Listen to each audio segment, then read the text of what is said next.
We're live.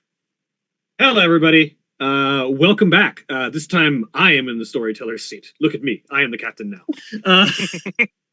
Yay, Hi. I'm giving it up to someone else. Hi, I am William Orshani, and I am your storyteller. Welcome to Chronicles of Divastara. This is a 5th edition D&D campaign, 2024 version of the rules, run by myself. Joining me today with our players, we currently have Yare. Hi. We'll Just that, or do you want me to do in character introduction? We'll do your we will do your character, actually, because this is the very first normally we will do your character as well, but because this is the very first session, just do your name. We'll introduce your character in a minute. Cool. And Katie. Hi, I'm Katie. And Jeremy. Hi, I'm Jeremy. Watch K-pop Demon Hunters. After this stream, watch us and then watch it. Yep. And the Zodiac System. Hi, I am Julia and Sally of the Zodiac System. And as always, Black Lives Matter, trans rights are human rights. A happy Pride. Because we've been forgetting to do that this month. Like I said before, in fairness, we haven't had enough streams this month to remember. That's true. It's been a lot of transition. Well, it's been a lot of game transitions. I was going to say, for the good most for that. part is why. And God damn it, yeah. And it begins. I didn't even hear that one. I said good for it. Jeremy said it was there was a lot of transitions. I said good for them.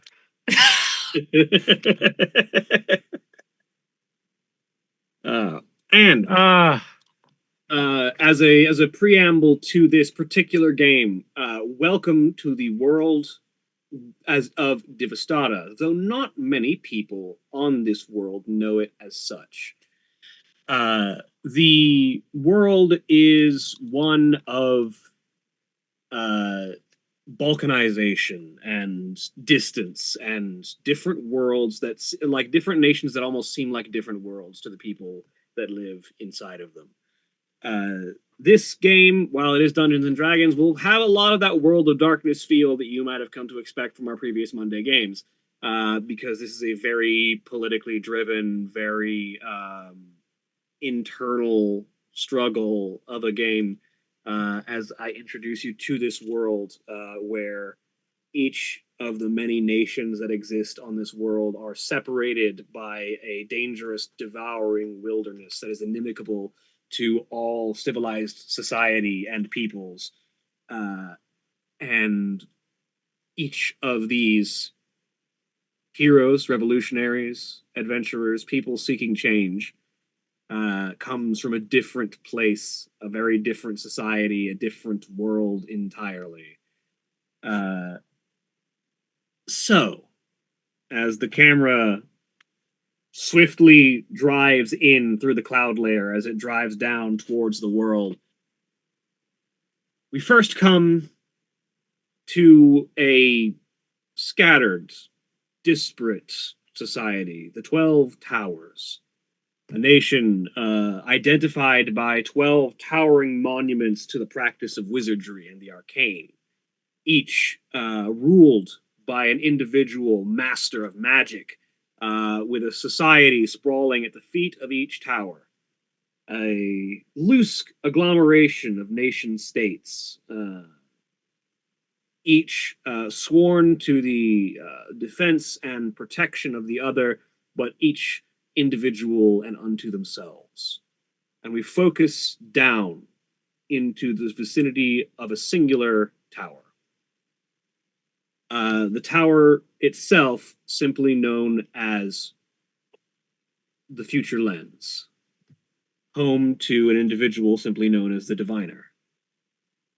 Few know the name of this individual, few have ever seen them in person, none who walk the streets around the tower could tell you what they look like, who they are, but all feel their presence. As cobble streets give way to well-constructed buildings and a thrum of activity, The view focuses on the exterior of a tavern where some individuals are experiencing what to our eyes might seem like a particularly reserved evening, with a variety of people enjoying drinks, having quiet conversation, but nothing particularly loud or raucous seems to be occurring at the moment.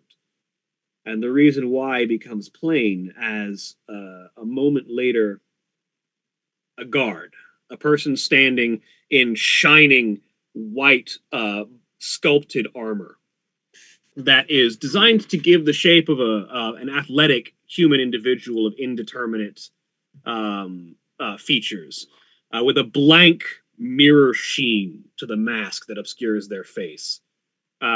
Holding what appears to be a long poleaxe, standing off to one side near the tavern, is seemingly just observing the landscape when the mask, the mirror sheen of the mask, gives way as a magical effect washes over the mirror sheen, and the image of an hourglass turning over is seen. And a moment later, that guard turns and walks over to the tavern and lays a hand on the shoulder of one individual who seemingly has not done much. They seem to be quietly enjoying their evening. The individual turns and looks up at the guard, and there is a moment of knowing realization as they know what is in store for them. The guard, staring down at the individual, simply states, "Should you continue upon this path of drinking, your alcoholic intake will reach the point where you lose restraint, and the resulting brawl may lead to the death of 2 individuals. To that end, you are being placed under protective custody for the rest of the evening." The individual, having no recourse to particularly refute the individual who has received insight into the possible future by the diviner, has no choice but to stand and walk off from their evening. The future, supposedly a potentially violent future that might lead to some death, supposedly averted. The problem therein is that a couple of blocks down, in a place less patrolled, and in the sight of none, not even the diviner, a small porcelain figure stands over a bloody body. Yes. A knife still dripping from the quick but determined murder of this particular practitioner of magic. Their mage's robes still running red, with the vitae still seeping from their wounds. Who is the individual who stands over this body? So I see you went the World of Darkness, and let's go straight to the serial killer. I appreciate that. So Spoilers. I mean, Yeah, that's you less do. spoiler than that's just the concept of the character. So looking at currently, she is what do I have? Like 2 foot tall? Maybe even smaller than that. I need to look at my notes and see what I put them at. Yeah, 2'1". So yeah, they're tall, very tall. For a doll. For a doll. Blonde hair, doll hair, obviously. The face is obviously porcelain.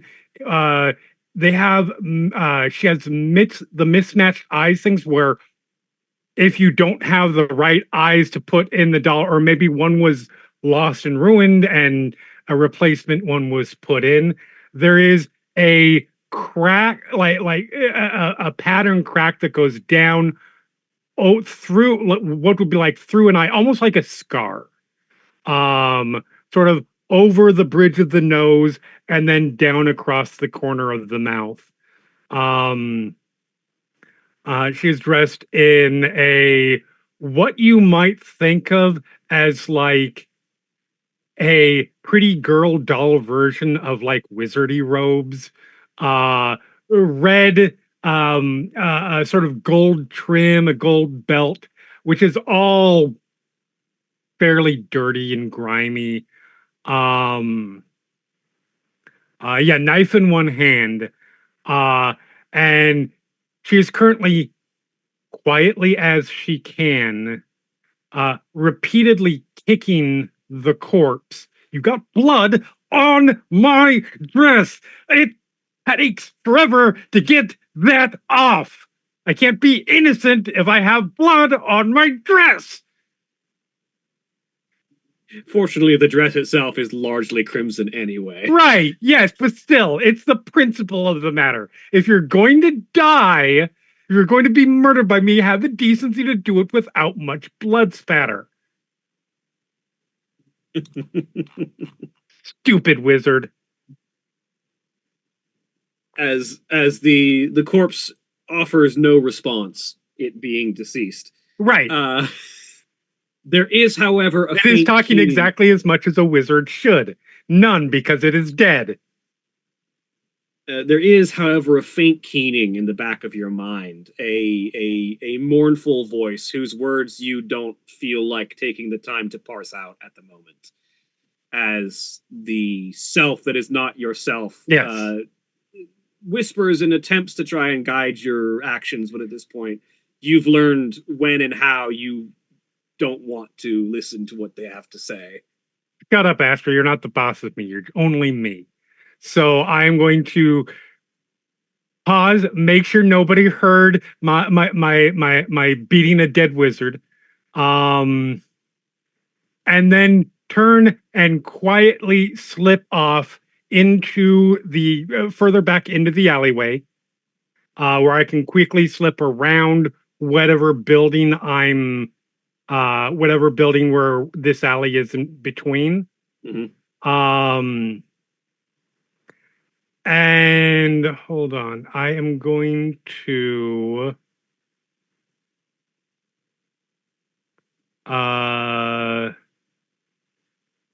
once I'm far enough back and far enough away, because I know it'll attract attention and I want them to know that another one is dead.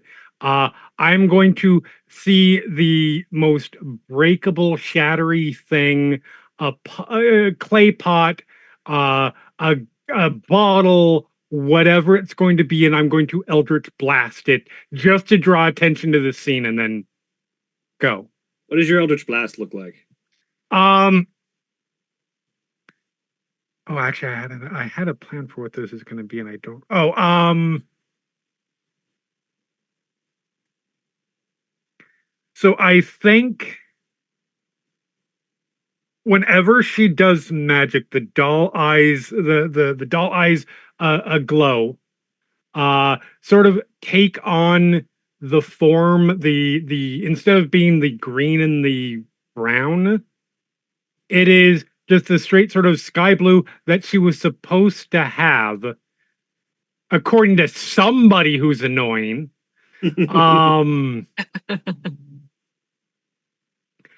then it gets summoned in her hand, and it fires out in sort of a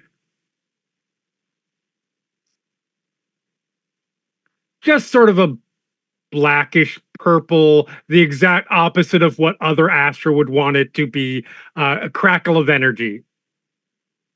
Mhm. Yeah, you launch this beam basically of shadows. Yeah. At the let's say a large component jar that is positioned nearby, and it shatters with this shattering of ceramic noise. And then you just very quietly sit down, go limp, Yep. and stop moving. Yep. Because I want to see how they react to this. And then when the doll form takes, the mask, or the crackness, sort of smooths away. The eyes go to both green, And she's just a very normal discarded doll in the alleyway. As you go limp and stop moving and assume your disguise as a normal doll, there's a sound of footsteps approaching, and a short moment later, a scream breaks the night, and a few moments later, the sound of armored footsteps follow the initial set as a guard makes their way to observe the scene. As in this small small city, helmed by the tower of a divination mage, where crime is predicted into the future, you, a hole in the abilities of this mage to predict the future, run rampant. And yet another murder darkens the somewhat enforced peace of the future lens's environs. Takes literally all of my effort as they come up to go investigate, not to go and laugh at them. There is much in the way of the standard platitudes and questions of how could this happen. The divination, the diviner is meant to foresee these things. How could this keep happening? What is the cause of this? Did the diviner mean this to happen? The questions abound. The guards having no answers, with no input from the diviner to be found, and the civilians growing more and more upset. At one point, as the body is taken away and the scene begins to clear sometime later, a small child, maybe 8, 9, seemingly stumbles onto the alley and finds a small doll sitting in the alleyway. Picks it up, looks it over, as if thinking they might have found a new toy. But a few moments later, there is the panicked call of a parent who tells the child to put down that doll. Who knows what in this alley might still be evidence, or what the diviner might want to seek out later. And so the child, obedient to their mother, having been warned of the dangers of disobeying the diviner, sets the doll down and walks away. Oh, that would have been bad. Yeah, I will wait until the alley is clear for a short time, at least, before like the full on investigators get back, and I will get up, dust myself off, and go find a place where I can wash a little bit of blood off of a dress. And as you walk off into the night, one more kill in your belt, the camera pulls back as we rise up into the sky layer and then shift across the distance into another location. In the theocracy of Rumor, the nation ruled by gods and the divine, where the status of a deity is the status of its followers and is the status of its people.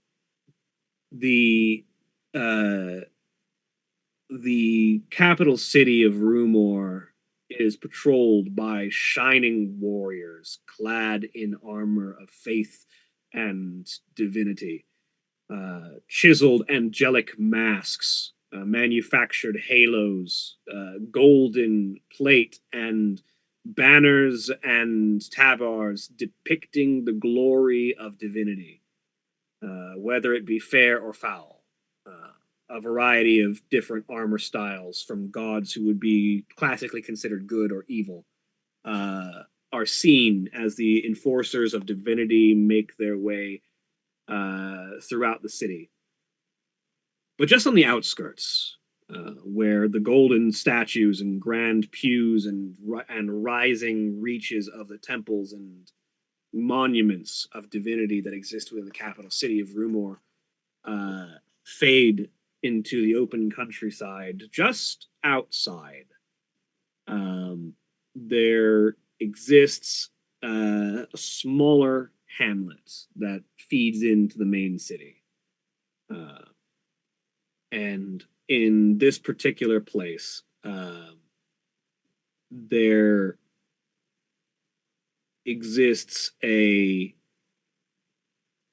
one small dwelling that is currently being offered to its inhabitants in exchange for the protection and service that they provide to the hamlet, which is, despite existing so close to the main city of the theocracy, little patrolled or protected until it is necessary by the forces of the gods that exist inside the city walls.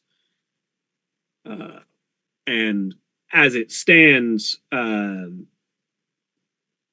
circle of ash dots the area around the individual as what had previously been a pair of wandering quasits no longer threaten the livestock of the people who try simply to exist as God-fearing individuals underneath the watch of the divinities of Rumor.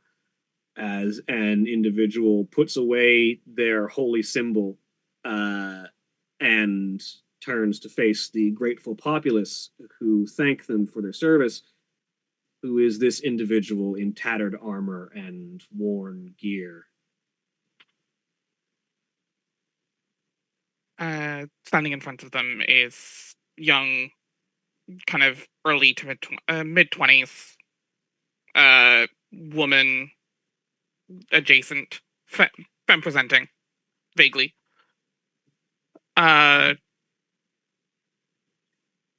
Dark pink hair, kind of muddied and just kind of covered in whatever color quasit blood is as it splashed up. Same with the armor, what is just looks familiar to most as the armor that would be worn by a paladin of Tyr inside the walls. But instead of this shining gold and bronze, it's tarnished. Not damaged, just tarnished. The shine is gone. Same much with most of the weaponry, the longsword and shield they wear, and the shield itself, formerly having, you can still make out what used to be a symbol of Tyr on it, but is now slashed out, possibly with the same sword. And they turn and just take a deep breath. All right, everyone back to it. Should be safe now. Let me know if you see anything else. As the villagers thank you and you are let to go on your way, a small satchel of gold pressed into your hands as just remuneration for the efforts put towards defending the people of this small hamlet from forces that tend to be arranged from anywhere, whether they come from outside in the anarchic wilds or whether they come from within.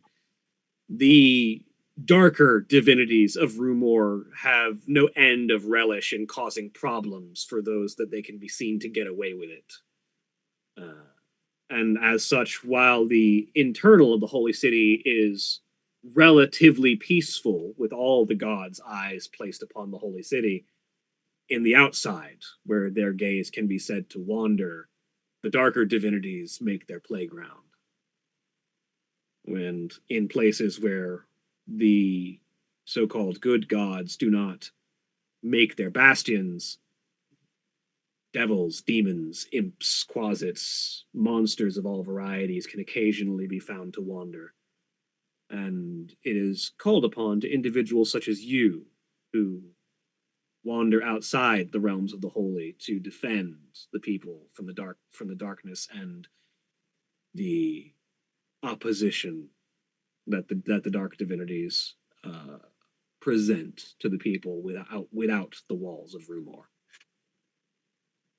And as you make your way, you walk to this. It's a relatively humble abode. It's a small one-room home that has been provided to you. But what, if any, decoration has been placed upon the inside to mark this as your home, Morgan? Uh, Not a ton, to be honest. The probably the best tell that this is Morgan's place is probably that it is surprisingly messy for a paladin. Um, Morgan has never been great at keeping tidy at the best of times, unless absolutely necessary. So, uh, yeah, um, kind of an old, book like just laid flat open, like face down on a table somewhere. Papers.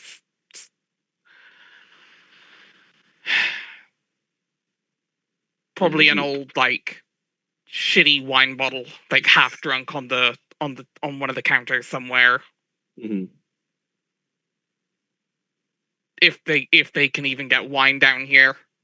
It's one of the more common commodities, considering it's used in many rituals.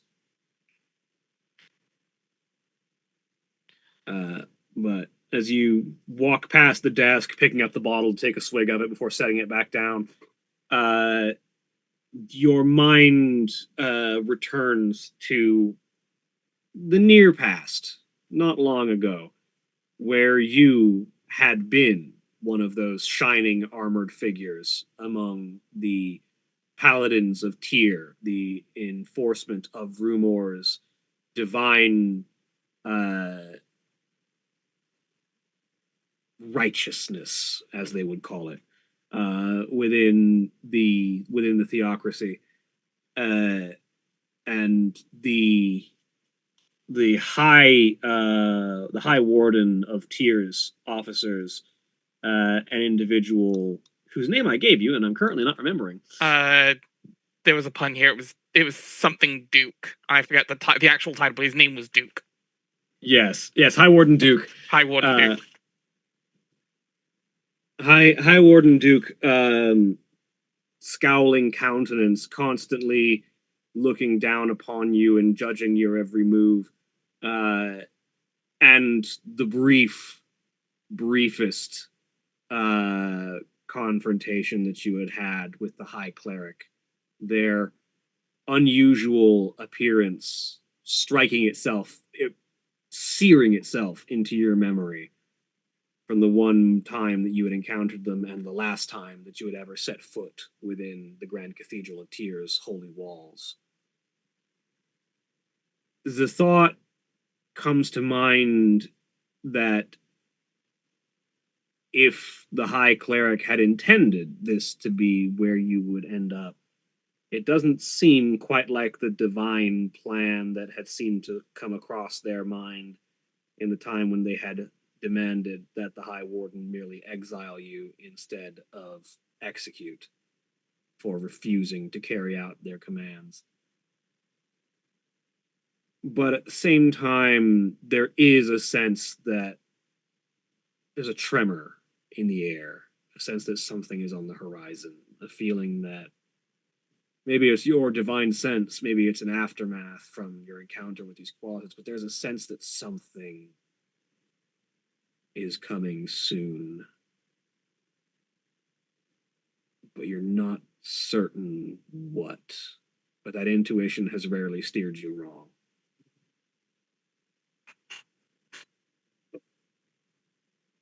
There's a knock at the door sometime later, as a young woman clad in the vestments of a goddess of nature.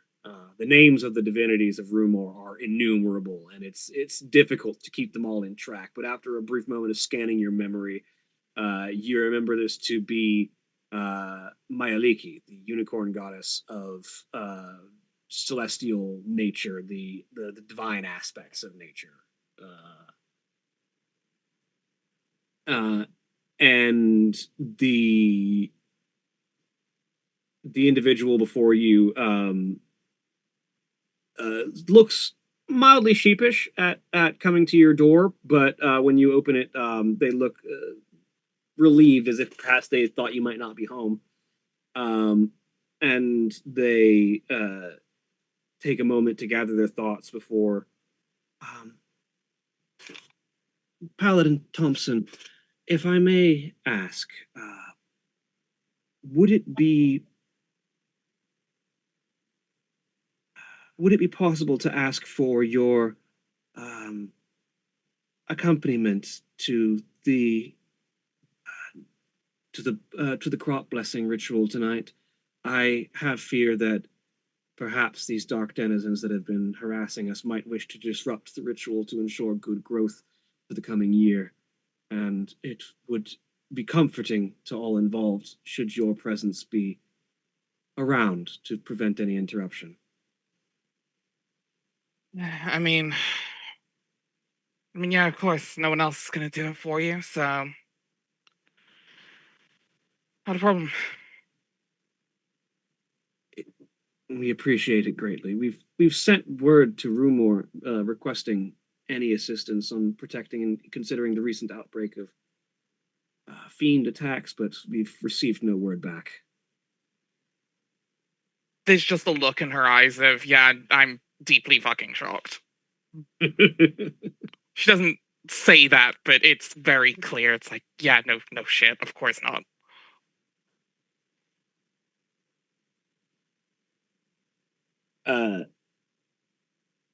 And as you say, as you offer your acquiescence and start to make ready, she nods and thanks you and offers a parting glance over her shoulder. You're not certain what it is, whether it's admiration or attraction or just concern. There's this look of deeper thought about your presence as she walks away.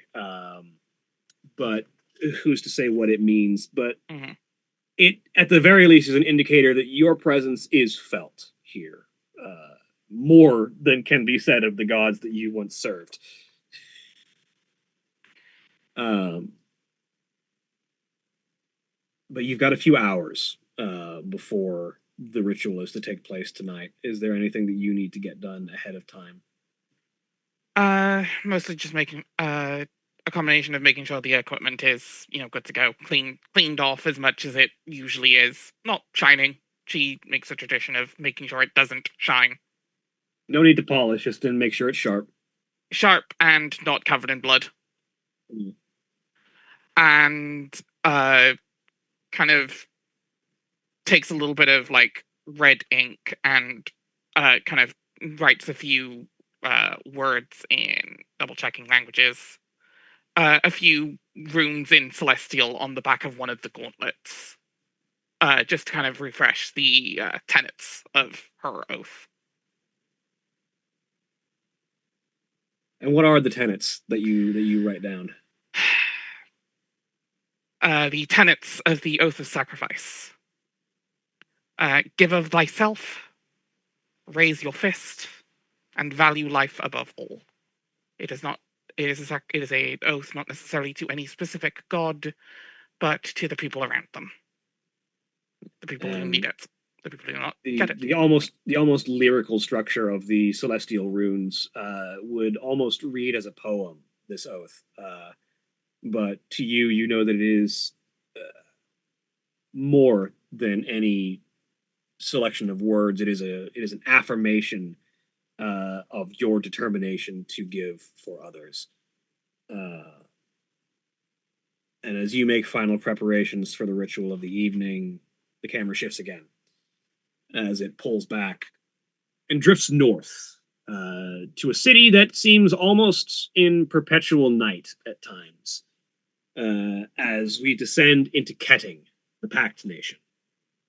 This is a place of compact and conspiracy and contract and deals. A place where everything that is and can be is determined by writ of language, by word of oath, and by bond of magic. Individuals born into Ketting have much of the course of their life determined by the pacts that their family can make, and families themselves are formed by wedding bonds written in arcane scrawl binding oaths with terrible punishments for their breaking. But in Ketting, it's not the breaking, but the exploiting that makes one able to take advantage of these bonds. It is a true art to be practiced in the Pact Nation, the exploitation of loopholes without ever explicitly breaking the word of your bond. And for some, those who lack the talent sometimes find fulfillment in enforcement or in the pressing of those who would skirt the word of their bond to their advantage. And it's one such of these individuals who finds themselves at the door of this particular house, as the witch inside, accused of weakening the potency of their remedies, when in all reality you had fulfilled exactly the letter of what had been asked of you, was to solve exactly the ailment, and perhaps you might have taken a step further in rooting out the cause rather than merely the symptoms of a husband's wandering gaze and his perfidy in his relationship of skirting his own marriage bond. As a hired brute seeks to see what extortion they might be able to make of you as recompense for the now significantly more demure standing of the aggrieved husband. Who is the person who gathers their materials and prepares to head to the door?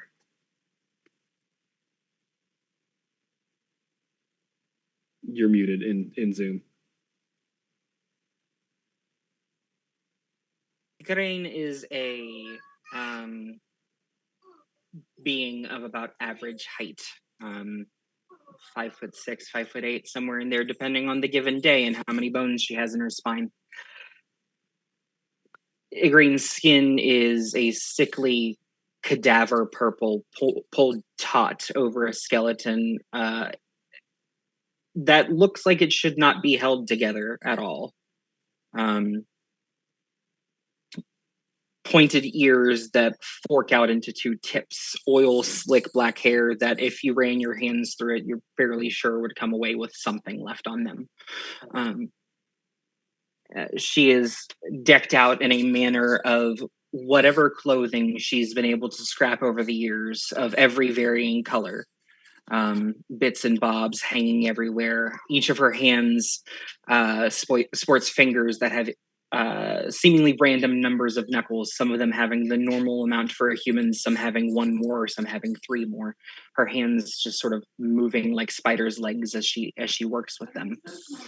One eye that moves towards the door, the only one that looks like it should be able to see, is an aquamarine ring. The other one, a black stone that swirls in her eye socket, constantly moving.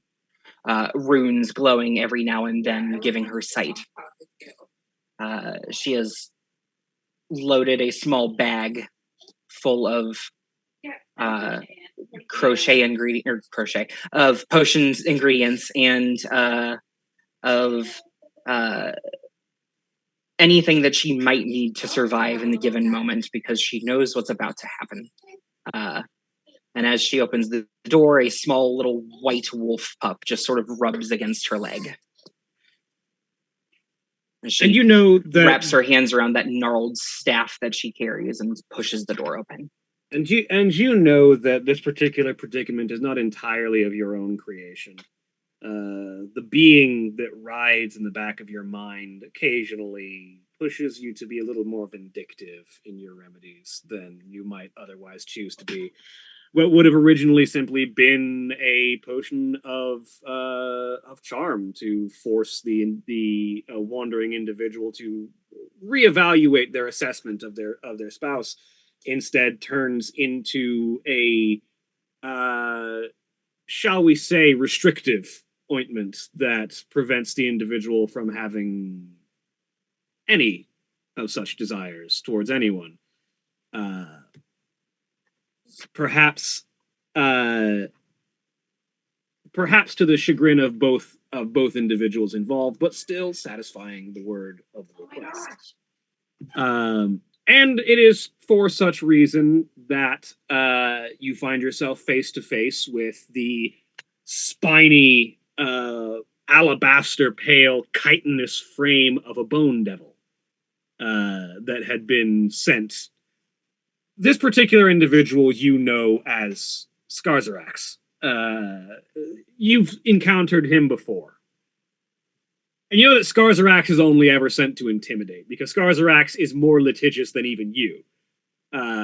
He will be unlikely to take any violent action towards you, because you did not violate your deal, and he knows it. But he can, getting his own advantage out of the contracts that he's been paid for, show up to be intimidating, as is partially of his request, and make exactly what was asked of him: appropriate repudiation for wrongs committed. And in your case, with no wrongs committed, there will be no violence. But it is hard to shake the minute pang of terror when opening a door to find a 7-foot-tall being covered in spikes and spines, wielding a bony spear, staring you down, its scorpion-like tail shaking behind it. When it looks down at you and simply mutters, "Igraine, you've made someone unhappy again." My old friend. No, I have made no one unhappy. I have merely fulfilled what is necessary. And on top of that, not all of my actions are my own. You know that as well as I, my old friend. Indeed I do. Though I would keep your dark passenger in check in the future. One day they might cause you to overstep a bound and get someone to hire an enforcer less litigious than I. If ever the day were to arise, then I will drink as I walk towards the afterlife. I will welcome death as an old friend. Well, I wouldn't make the day too soon. There are several among the infernal cohort who might put a strong wager on claiming your soul before the individual riding behind you might be able to take it for themselves. I have no intention of giving up anything to Granny, and I have no intention of giving up anything to anyone who might come to muscle things for me. Well, I appreciate the warning. have I instilled sufficient fear within you? Undoubtedly. I am quivering in my boots, and I will obey the law and to the letter, my friend. And no more and no less, as I have been taught. And thus, my business and my contract is fulfilled. I do hope you enjoy the remainder of your evening, Igraine. It will be satisfactory at best. But thank you. And with that, the bone devil turns. There's this almost cracking noise, as if several bones breaking at once as it walks. The spear that it carries thudding along the cobble path as it walks away. Both of you relatively satisfied in that outcome. It is not the worst interaction you've had with Skazarex, but the notice that your granny's proclivities have gotten you yet more negative attention does not go unremarked, essentially. As you close the door behind you as the Bone Devil walks away, that whispering voice in your ear mutters, "I like him. He's always so polite." He has never laid a hand on me, so I count him among the few that haven't. A good friend, that one, as much as the devil can be your friend. Everyone can be your friend if you look at it properly. You don't even have to twist most people's arms. Honestly, if you just show up with cake, that does the trick. That naivete of yours. The world is not so black and white as you see. Everything is in different shades of color. I'll enjoy bleaching your worldview over time. I look forward to your challenge.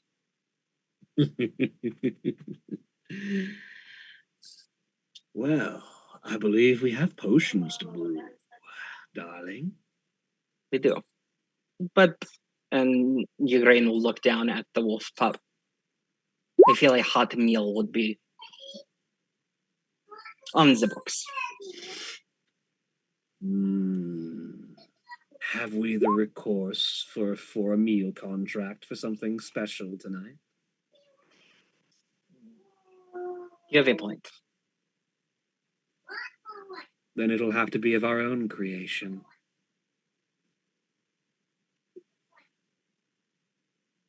That is okay. I have found new recipes for things. And the mushrooms growing near the hollow have taken on an interesting hue. I'd like to taste. I look forward to it. Your culinary enterprises are nearly as entertaining as your naivete.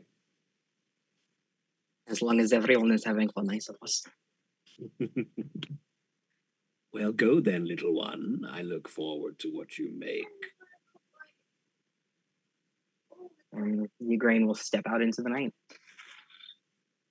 As with a pup wandering at your heel, you make your way out to gather ingredients for your food. As the night gathers, and you've picked your materials and set your meal into preparation, you take a brief moment to occupy yourself with idle divination, nothing that really requires any magical effort, but just the kind of thing that one does to pass the time and see what predictions they might be able to glean with their own mind.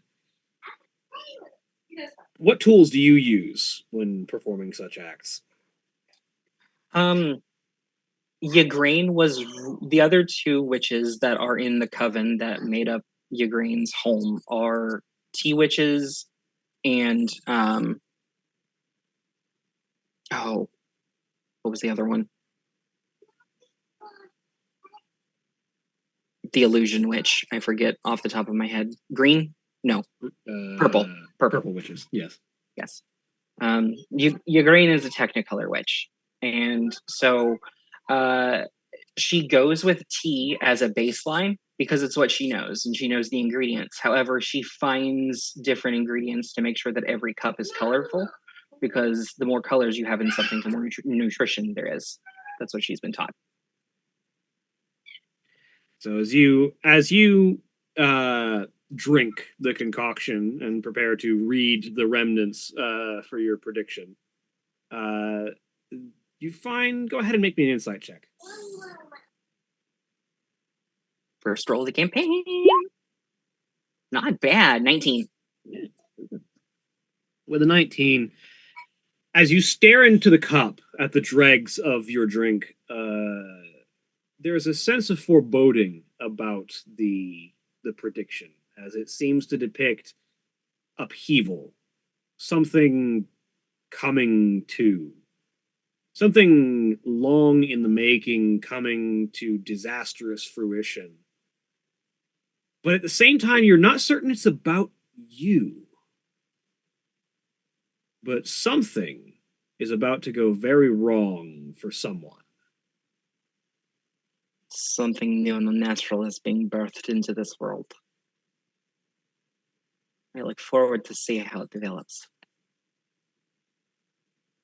With that ominous prediction on your mind and your food almost ready to eat, the camera pulls back once more. As the cloudscape shifts and drives down south and yet further south to the southern peninsula on the eastern edge of the continent, and focuses in on a metropolis, one far advanced of the ones that we have seen thus far. The roads are paved with advanced materials, buildings constructed with dizzying feats of architecture, spinning cogs, belching steam, wondrous machines operate on the daily street, hydroponic gardens growing vast quantities of easily replenishable food, robotic sentries operating public transportation. A place that, from an outsider's perspective, might seem quite pleasant, as the advanced level of technology seems to provide every level of comfort that the people living might be able to ask for. But looking for a problem, one need simply stare at the margins. As the camera drives and wends through wandering automatons and individuals going about their day, and slowly drifts through haphazardly constructed streets before wandering its way to an old, seemingly forgotten building. With the high-rise spreading architecture that in this place would indicate it as a structure that has fallen out of fashion in recent years, a library, a place for the physical storage of knowledge and the harnessing of history that seemingly sees little use in a modern day of magically encoded missives and stored information kept in highly advanced, mystically compressed data parcels.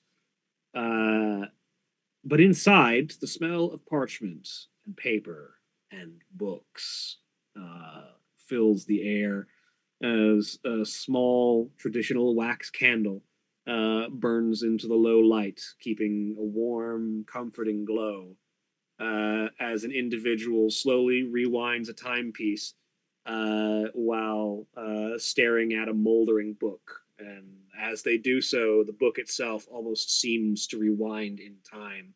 Moldered parchment reforming itself anew, faded text returning to vibrancy, and old words seemingly charred at the edges, restoring themselves to full legibility. Who is the person operating this timepiece? This is Molly Malone Clemens. She is what we would call in today's terminology as a frustrated academic. She is predominantly a historian. She loves history. She loves research, and she loves books. She has a lifelong love of books. She is average height, about 5'7", 5'8". She has stunning green eyes, red hair, red wavy hair.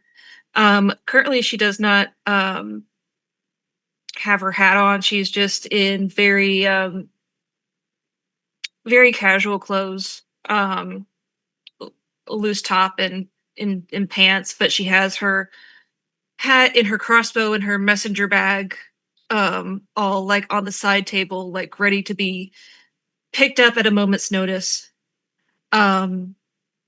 She has converted this old old college library to it's mostly still the library, but she took like the offices and like some of the like break rooms and made it into like a little uh studio apartment um surrounded by books. And this is where she conducts her research, and she is a on top of being a historian, she's also a time agent. Um hence the ability to um look at artifacts in the past. It comes in very handy, especially when things are charred and hard to read, to take them back in time as you can see them newly formed. Um, she was just always the kid, even though she grew up here in this cutting edge of technology. She was uh, always the kid in her parents' or her grandparents' attic, and like, what is this? How does it work? You know, what, because nobody really ever talked of the past. They said, okay, this new thing works, let's just do this. It's like, well, what was there before this new thing?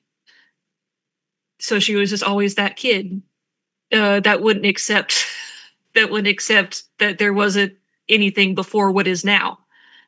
Um, so she's kind of always stuck out, which is why she became a frustrated academic and historian um, that you see before you. Yes, and it's a particularly lonely profession here in the geniocracy of Racule, where Molly finds herself. A nation built on innovation and moving ever forward, never looking back.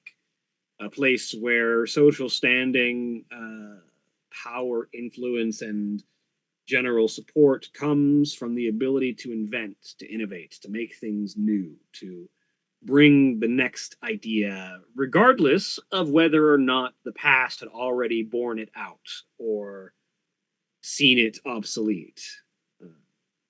A newspaper, always speaking of the latest trends and modern ideas, reports that a new and up and coming inventress is prototyping an idea to compensate the energy inefficient hover vehicles of current operation that carry transports by incorporating a physical form of locomotion operated by significantly less energy intensive methods. A round circular mode of transportation being referred to as a wheel. To which Molly has already written I don't think they would be scathing remarks, because she's just very matter of fact. But basically saying, yes, we've been here before. That's called a wheel. That's nothing new. You're literally reinventing the wheel. Um, and she likes to, publish these things and put them out there because I don't know. She gets number one. She wants people to know history, and also she is just really, really tired of a, people not paying attention to history, and b, tech bros doing things like this where it's like, no shit, Sherlock, that's already a thing. Nobody's just, you're not the first one to think of it, basically. So she doesn't have a lot of friends. In a weird twist, the tabloids are the ones that are actually telling you things in this particular nation, as the newspaper simply shows you what someone has come to invent, and these small pamphlets being left out and about in the city provide the scathing undertone of, yes, this has all been done before, if any of you bothered to look over your shoulders for a fraction of a second. Yeah, she would be the author of those pamphlets. And you know that your word doesn't have no reach. Well, like the majority of your pamphlets are discarded or left unread, there are a few that do get picked up and leafed over by, if nothing else, an inventor looking to get a leg up on their competition by knowing what they've already done and what they might do next. the eternal cyclical operation of this place is something that you've borne witness to for most of your life as one of the rare individuals with an eye for looking backwards in a city that always looks forwards.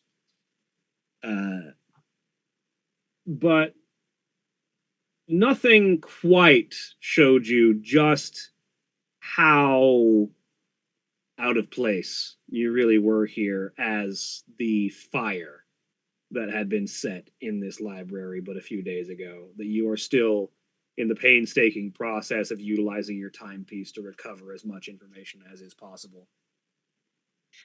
And you know this is not going to get everything back. The power of the timepiece is limited and usually requires significant build-up and focal access. Out wandering in the world, it's very limited in what it can do. It mostly is only able to do as much as it can here because you spend most of your time here. And time is a thing that builds, as the instructions that came with the watch told you.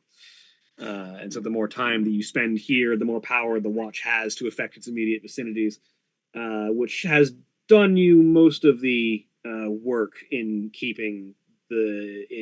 restoring some of the damage that had been done to your collection.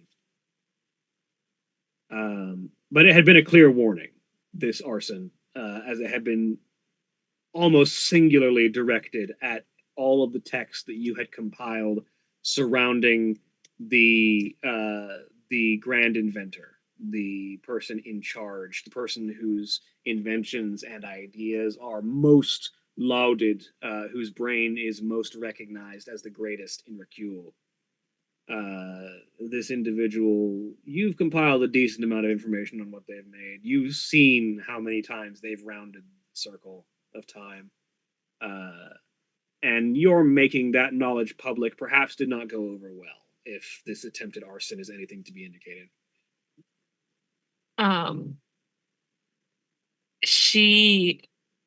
So in my eyes, I'm doing my job right. And honestly, she is also the type of person that, like, God, this is awful. Like, burning books is bad in any world. You don't want to burn books, but she also, in the messenger bag that she carries with her, she is also being a child of a digital environment. It's like you don't just make one copy of something. You don't have one copy of something. You keep information in different places. So she has a lot of knowledge. The knowledge that she is not, the information she is not able to recover, she knows that she still has some trace of somewhere, but losing the original sources is hitting it where it hurts.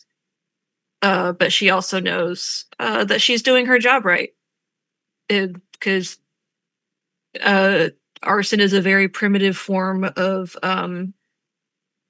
sabotage. So it's like, well,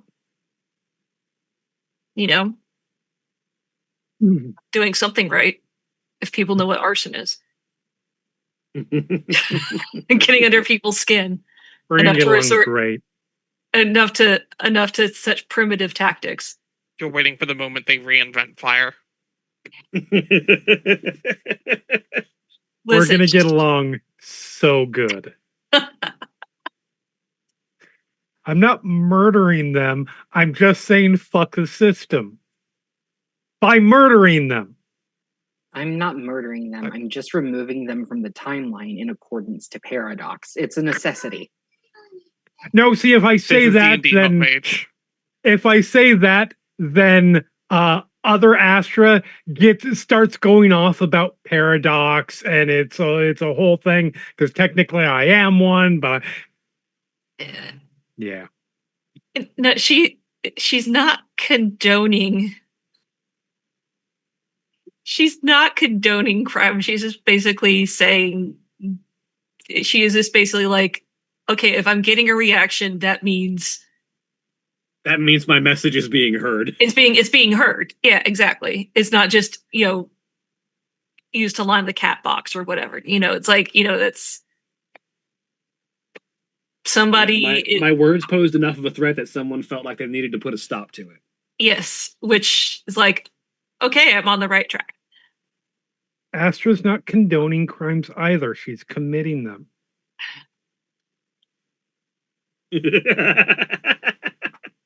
Those are at their base points Technically different correct. things. They are different things.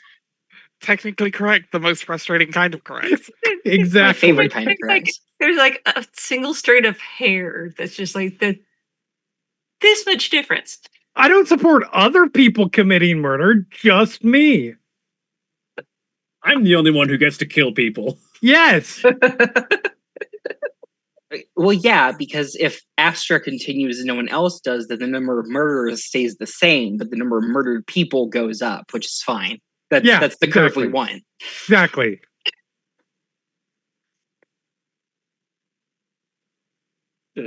But outside, you hear the lumbering treads of perhaps the chief and only notable export of this nation, because it's one of the only things that can be exported.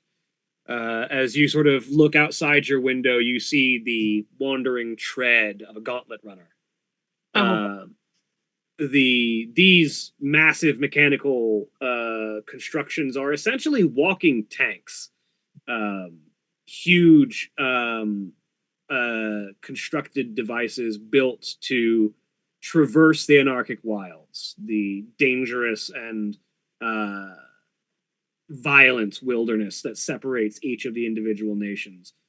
To the point that with the balkanizing effect that they have, most of the regular citizens of other nations aren't even aware that other nations exist. As far as most people would be concerned, the world they know is all there is, which is yet another thing that perhaps strikes you as a thorn in your side about the world as you know it. Being from Ricule, you are one of the few people that's aware of this fact without having to be one of the elites of society. But that fact alone is a sign that there is more work to be done. And you've often considered the prospect of just hijacking a gauntlet runner and taking it across the world where people would be more willing to hear the history that you have to share. But that's not a one-man operation. That's the kind of thing runners require a crew to fully keep in operation. But that's something to keep in mind for the future. Speaking of the future, as you look down from this book, you find in the midst of your restoration, a small slip of paper has appeared between the pages that certainly wasn't there before. Pick it up. You're used to these at this point. Occasionally, you'll get missives from the whatever entity from the future or outside the time stream entirely sent you this pocket watch, this timepiece that is the source of your chronomantic abilities. As you sort of unfold this small sheet of paper, the message is a short, simple, and possibly cryptic one, as is usually the case, because too much information risks muddying the flow of time. Mm-hmm. But it simply says, things are about to change. Do not panic, just embrace it.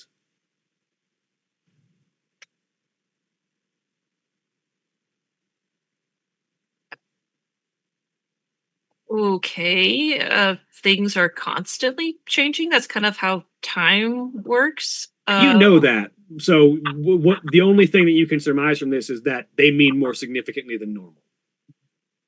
Something big is about to happen. And they're warning you not to get caught up in it, essentially. Or perhaps they're saying that you can't avoid getting caught up in it, so don't panic too much. Okay, don't panic. Got it. Usually extremely good advice. Don't forget your towel. Shit, I was just about to say that. Yeah, essentially, they've given you advance warning of something that's probably going to be catastrophic, and they need you to keep your head about it and try and move with the flow.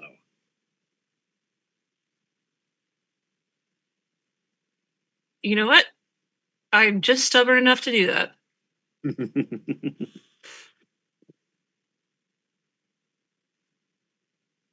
So, as each of you face forward in your own individual ways, the day goes on until in the evening when something happens. Morgan, you are overseeing the ritual, helping this priestess in her performance of the blessing of the land to help ensure good growth for the crops and making sure that these people will have a bountiful harvest that will ensure they can see their own needs while also paying tribute to the temples in the holy city. Astra, you are making your way around the various structures of the forward lens or the future lens, this town, avoiding the sight of guards and sussing out your next victim. A wizard who seemingly has not been paying enough attention to the small doll stalking its footsteps.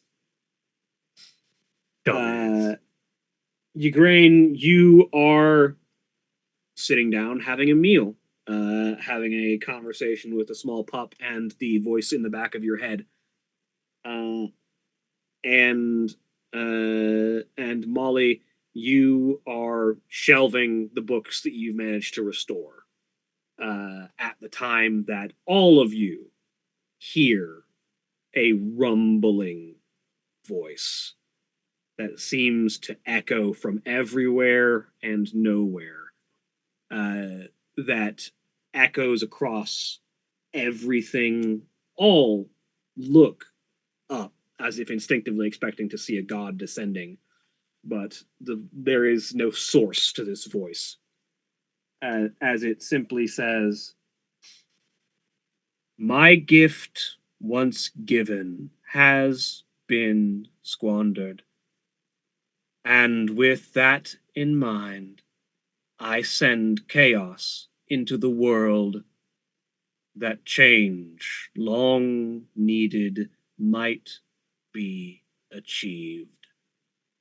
I throw wide the victim and the victim creating and brutal gates of this shattered society,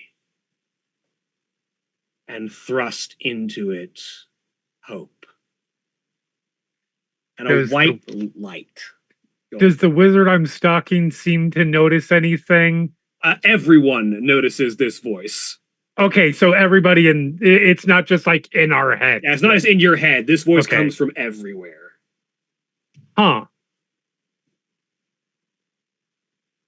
And as each of you take a moment to react, a white light washes over the land. It fills your vision until everything disappears. And you are struck by the sensation of falling. The feeling of the world giving way underneath you, of simultaneously no time and an eternity passing, of leagues and seemingly a few steps distance crossing, of everything upending, and yet you coming to ground. And as everything changes, that's where we're going to take our break. Yep. Remember, we take our break, you take yours, so sit up, stretch your legs, do whatever you need to do, and we'll be back in just a few minutes. Please enjoy these commercial messages.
Beck.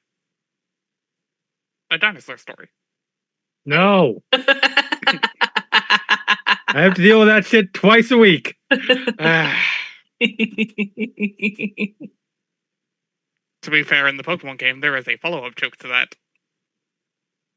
The funny part is, it really doesn't bother me that much. It's just funny to deny it yeah. on No, Monday 100%. nights. Like someone had to. Yeah. I realized I was still muted that whole time. Welcome back, You everybody. certainly were. Welcome back, everybody. So, returning to the game, each of you finds yourselves coming to with the sound of water lapping slowly on the shores of a small beach. As some of you slowly find your vision returning and find that you are sprawled variously face down or face up on what appears to be the shore of a small lake. It's not that small, depending on how many lakes you've seen in your life, which for some of you may not be many.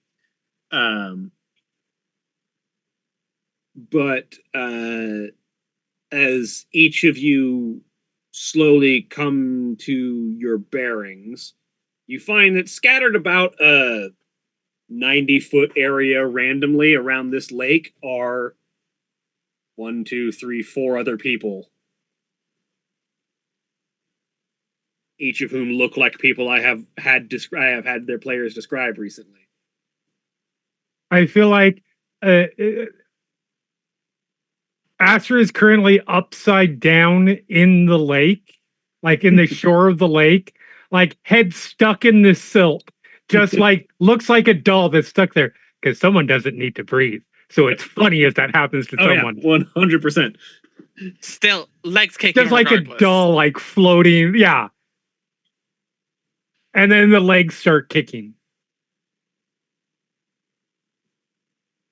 You're muted, Julia. I am. Our 3-year-old's trying to go to bed. Fair. You look like a child. So my character's gonna run over there. Yeah, I think Morgan does as well, seeing a toddler. Looks like a small child drowning, yes. Absolutely. So who yanks me out? I will let the two of you decide on that one. Which one is funnier, the witch or the paladin to pull the murder doll out of the water? The paladin is probably stronger, and it'd be funnier that way. That's true. Yeah. So I get yanked, and as soon as my head is out of the water, I don't hit, but there is definitely a sickle that comes flying at your face. It's just like yanked Whoosh. out of the silt. Yeah, it is flailing with flailing with the sharp object. Upside Just kinda- down.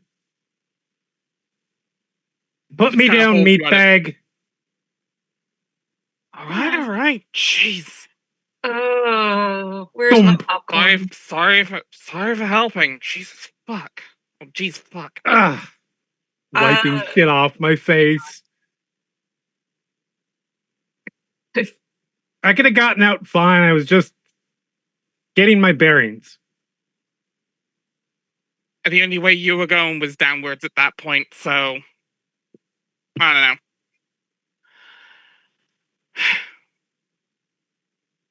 Where the fuck are we?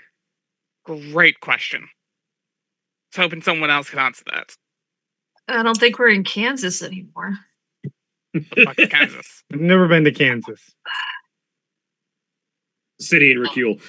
She just waves off the reference, still brushing sand off her hat, and like first a fire and now this shit. Don't know where. Jesus, I'm so. I don't know what was happening inside the city. If there was a fire, jeez. Okay. Yeah. That's what happens when you get too close to the truth and people start to get, their butt hurt about it. So they set fire to your research. That it happens. Your enemies have very indirect ways of handling you. Simple poison in your morning coffee or tea would have done the trick. Stabbing. I would have. I mean, I've pissed off a few people. I almost got beheaded for it. So as you do. No, but here's the thing: without me, they don't have an adversary, and they need a villain in their story. Oh, they'll find you an adverse. They'll find Might an as well be adversary. me. See, that's the fun part of it. If you keep killing your adversaries, you find new ones, and it's always exciting and new. I So don't know if I approve of your method of making friends. Listen, I'm trying to frame like my life's work being gone in smolders, like in a positive way. But I'm hearing I could have been poisoned and I could have been, killed. And like, yeah, I know. Sorry. I know. Are we doing the self-delusion thing? Then yes, absolutely. All right. Oh, you're going to be a fun time. Okay. So does anyone have an idea what And the already fuck I want happened? to punch you into the ocean. Go ahead. I'll come back eventually. Also, what's an ocean?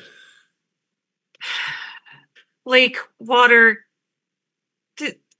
that big blue thing. That's just I have no idea what happened. I heard a big voice. I saw a white light. Yeah, historically that means you're dead. Like, is this one of those weird, like, purgatory stories? Like, we're all, like, in a bus station, and now we're just all, like, a desert island, and, like, one train is bound for... I have divined and spoke to many things from many places, but you speak in nouns and verbs I have never heard before in this language. I do love the implication that because Ricule is the most technologically advanced place, it has all the stories that you would be familiar with. 100%. I mean, listen, I grew up in Ricule. I'm a historian and can time travel. Yeah, that proper noun means nothing to any of the rest of you. Okay, multiple questions here. First of which is, what the fuck is Ricule? The place. Second of which is, what's it feel like growing up? I will get to that in a moment. That wasn't a question I was going to ask. What's it like growing up? Well, a bit. That is a good question because I was always the odd one out. So I will let you know when it happens. Mostly for me, ostracization and why do you ask so many questions? Oh, so not any different than not growing up. Great. Pretty much. Yeah. All right, back to adults or children, but taller. I don't recommend it. No, adults are very different from children. You ever listen to them argue? It's not that much different. I don't kill children. That is a more understanding I can side with. Technically, I mean, even if they're adults, they're somebody's children. If we're gonna play word games. Yeah, well, we're not doing that. Maybe you're not. All right, so we've got a nerd here. Who are you? Oh, sorry. I realize when I point, that doesn't help. Yes. Who did you point at? Yari. Yeah. I mean, name's Morgan. I'm from Rumor. Where's that? I have never heard of this place. Goes to look around, has no idea what direction to point in. You look up at the sun, you can at least register that. You don't know where you are relative to Rumor, so you know you're north, south, east, and west, but you don't know where Rumor is in relation to that. I don't know where I am, so I can't point in the direction of Rumor. As far as they're aware, everything Actually, is Rumor. make me a nature check if you want, or Yeah, as far as survival, they're whichever is aware, better. they are both the same. Actually, no, one is better. One has a positive modifier, one has negative. 14. You sort of get your bearings. You are way north and way west of where you usually are based on the orientation of the sun, assuming it is the same time of year. Okay, we are well northwest of Route 4. Like further than you've ever been north and west. Mm-hmm. Wait, does that mean we're in the wilds? Oh shit. It's not so bad. It's a good hiding place. We're gonna come back to that. Where did you come from? 12 Towers. Which is a nation that you've heard of. I actually specifically know you. me. Like you specifically, Molly, know all of these nations that have been said because again, you are the only person who's aware that they even exist. Yeah, 12. 12 You've never been to towers any and, of them, but you know them academically. And Yeah, what was the one? What was one you said, Morgan? Rumor. Remore. Yeah, Remore. 12 towers. Yeah, I've heard of those. Yeah, bunch of towers, bunch of shitty wizards. It sucks. Okay. Because I'm used to a bunch of fucking godbotherers. I'm used to a bunch of tech bros who literally reinvent the fucking wheel. Why reinvent when they're right there? That's what I'm saying. All right, well, before we get into your, what I'm assuming are many issues, quiet one, talk. That will change eventually. However, in Ukraine, I come from Ketting. I assume none of you are familiar with any of the. Yeah, you know Ketting as well. Like you know the names of the various nations. You just aren't familiar that much with them because you've never been there. You only know them academically. Johnny, I remember there was one that we were potentially talking you are about familiar with maybe in Ketting. North. Yes. Okay, I know Ketting. Okay, You know Ketting because you're from the tower that is adjacent to it. right. Would I seemingly know the 12 towers or Roll me not? history just to see if you know about Yeah. them. Morgan wouldn't know shit, I imagine. Yeah, Morgan is from too far divorced from all of this. Yep. Nice. With an 18, yes, you are vaguely familiar with the 12 towers. I have heard the tales of the 12 towers, the wizards and their goings on with all of their divisions of magic and stuffing it in the books. A waste Yeah, I'm of going to time. kill the chief diviner. That is a sentence you just said. And It sure is. And how's that going for you? I'm building up to it. And I look at you very directly, practicing. Okay. Color me intrigued. I don't know what to do with that information because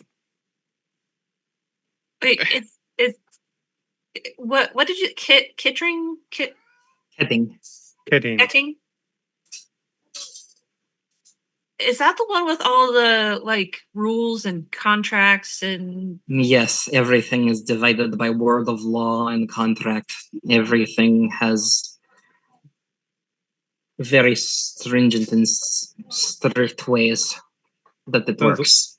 Sounds like the second worst place in the world. To even have families, you need not only contracts for the individual partners, but also any children that are born for their futures. sounds like a logistical nightmare. It is a place of backstabbing and thievery and beings that are toying with way too much power that have no reason to be possessing a Okay. fraction of it. I'm a historian. What else is new? Like I'm not so much. I'm not so opposed to the backstabbing and shit. But I'd like an insight check from everybody here. Inside. Where are we? 20 that's had some work done. When that's had some work done. Ah, damn, that's 19. terrible. 21. Holy All of shit. you got above a Oh. 10. So At 20, let's go. those of you that everyone has the sudden realization that all of you are from dramatically different places that have never supposedly Mhm. interacted. You all speak the same tongue. Not only that, but those of you that got a 20 or higher realize that not only do you all speak the same tongue, there's not even that much of a dialectal difference. Which strikes you as odd. If I have never heard of your places of origin, why do you speak in the same cadence in timber as I? That's a good question. That is a good question. Surely wouldn't there be any kind of difference?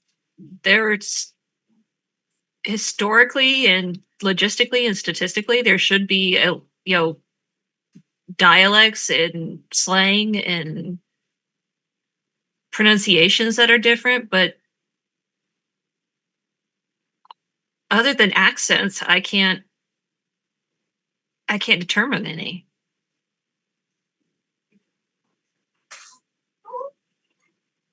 You are gonna make very interesting friends. What the fuck was I'm that? sorry, what did you just say? Excuse me? I said you are going to make very interesting friends. I admire optimism. That's adorable. Okay, just because we wound up on the same beach in this godforsaken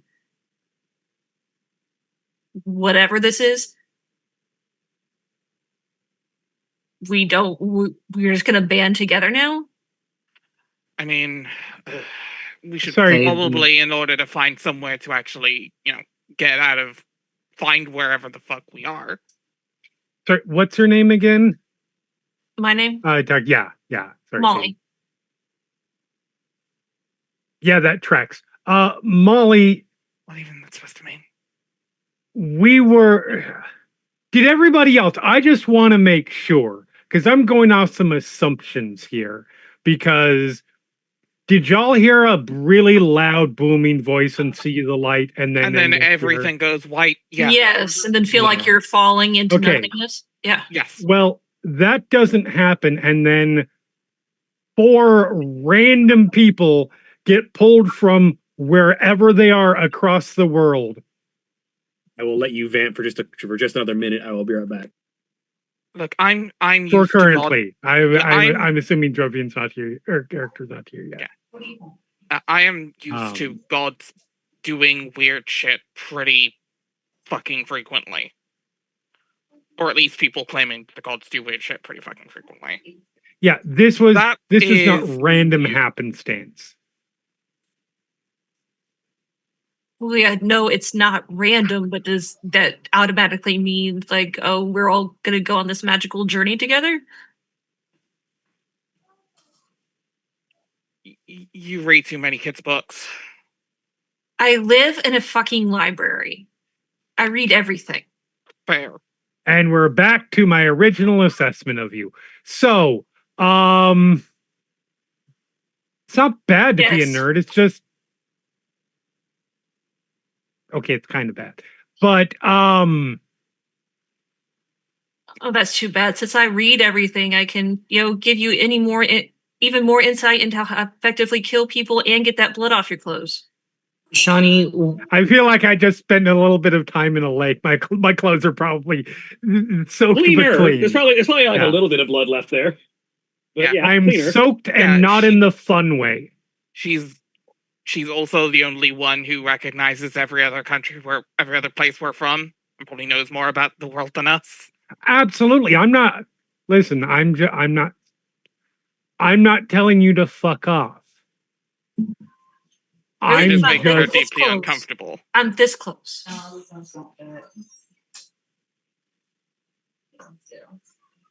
You know that skin you've got? Thicken it. hey, Shawnee, Yes. What's the wildlife like in this area? Have we seen anything roll me animals perception. wise? Thick and skin that's rich coming from somebody made of fucking glass. 23. 23. Yeah. So a couple of things. One, you're definitely not in the wilds because while there are trees around, they're not 40 feet tall, covered in vines and trying to kill you.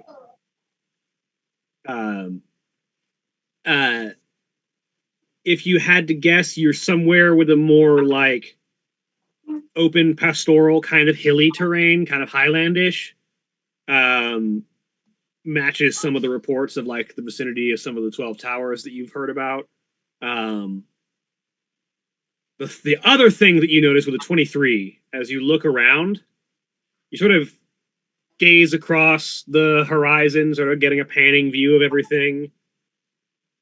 And then you stop, and your gaze returns about 40 degrees to where you had just looked. And confirm that, yes, you do in fact see somebody standing over the top of a nearby hill. Their back is to you, and all you can see is long, raven black flowing hair that reaches to about mid-back, and a black, like, low-cut dress hanging right, like, around mid-shoulders and arms. That looks to be tattered and torn, very pale skin, and their feet appear to be covered in blood. There is someone else we have not asked if they know where we are. Where? By all means, I guess. Ukraine will point with her index finger, which has about 4 knuckles, out towards the horizon, towards the figure. Well, Okay, no Yeah. time like the present. And Molly's just gonna start walking. I let Molly walk. Once the 4 of you have also spotted this figure, you get a moment to take in those features, including the aforementioned feet covered in blood, before they start to walk and sort of disappear over the horizon. Can I see them anymore? After a few moments, no, because they just sort of vanish over the crest of the hill. But they seemingly walked in a straight line, so if you just walk up that hill, you might be able to see where Yeah, they went. Morgan's going to take a few steps forward and just shout out to them. No immediate response. Asshole. Okay. Molly's just gonna keep running up the hill. Any animals nearby? Small woodland animals like rabbits, rabbits, birds, squirrels. Major. One of the things everybody's going to notice, she's headed over towards a rabbit. You walk over to a rabbit. That's It not does the not person we're leave. looking for. It does not. Like, it does not run. It does not run from your brain. So she will lean down and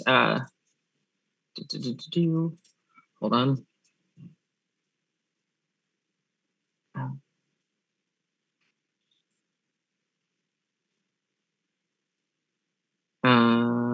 Brain. She will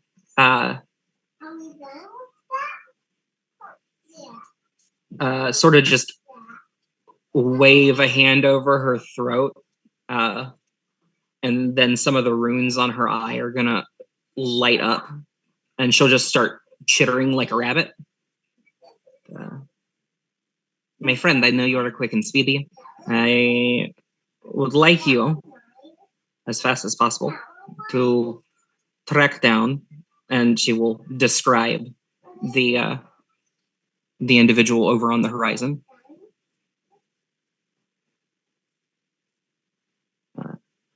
Roll me animal handling. I get I have advantage on this. And I gain a +4 because of animal friends. I get to add my charisma modifier as well once I roll this. Yeah.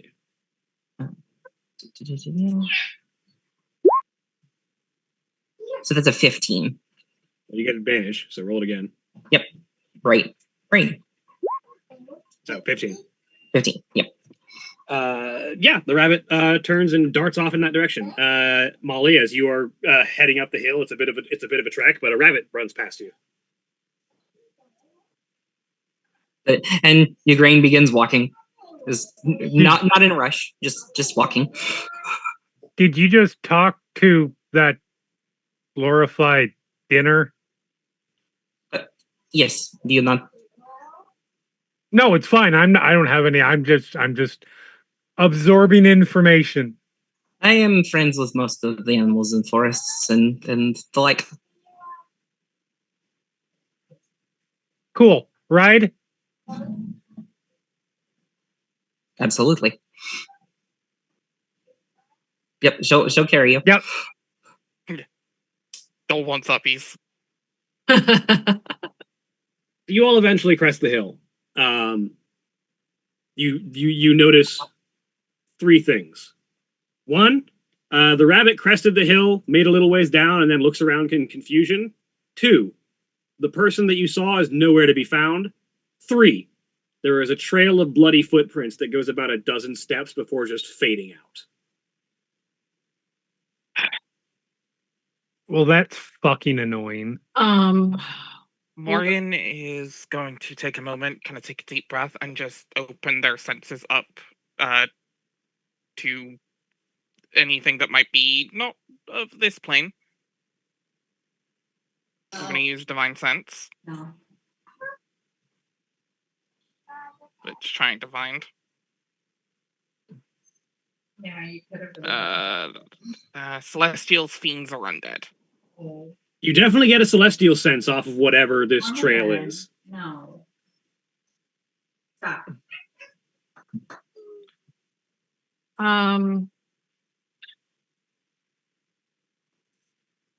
Okay, so it's a celestial of some sort. That doesn't necessarily narrow it down, but it's something. You mean like an angel or some shit? It could be a lot of things. It could be an angel. Could be a weird. I mean, it'd be a more an angel of like blood or death or something. But yeah, Nice. I can't find it.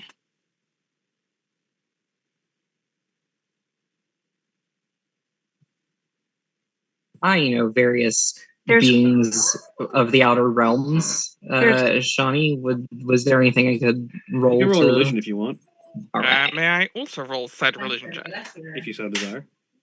Yeah, I will. And then Katie was talking as well. No, because Morgan is an idiot. I got an 8. I so. have a 12. How is it? there's something I can do and I can't find the name of it, but it's basic. It's like clues or something like that. Like I can see the. Yes, you have a spell. No. You have the spell Clue.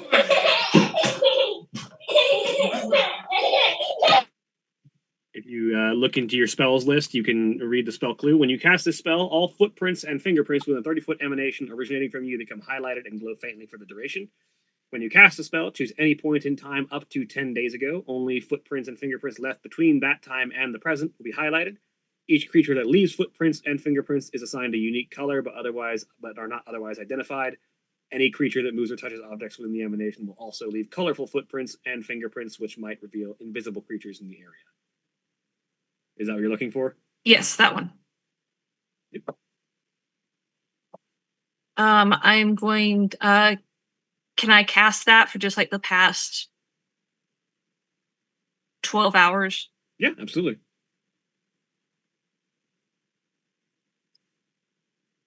It'll if you can either expend one of your quick casts or you can just take 10 minutes and cast it as a ritual. I'll do one of my spell. I'll do one of the quick ones. One of your rushed incantations. Yeah. Yes, you can go ahead and take off one of those 4 check marks under Rush Incantations in your features tab. Okay. And yeah, you cast that and aiming for footprints and fingerprints within the last 12 hours. There is nothing except for this trail and what you guys are leaving behind.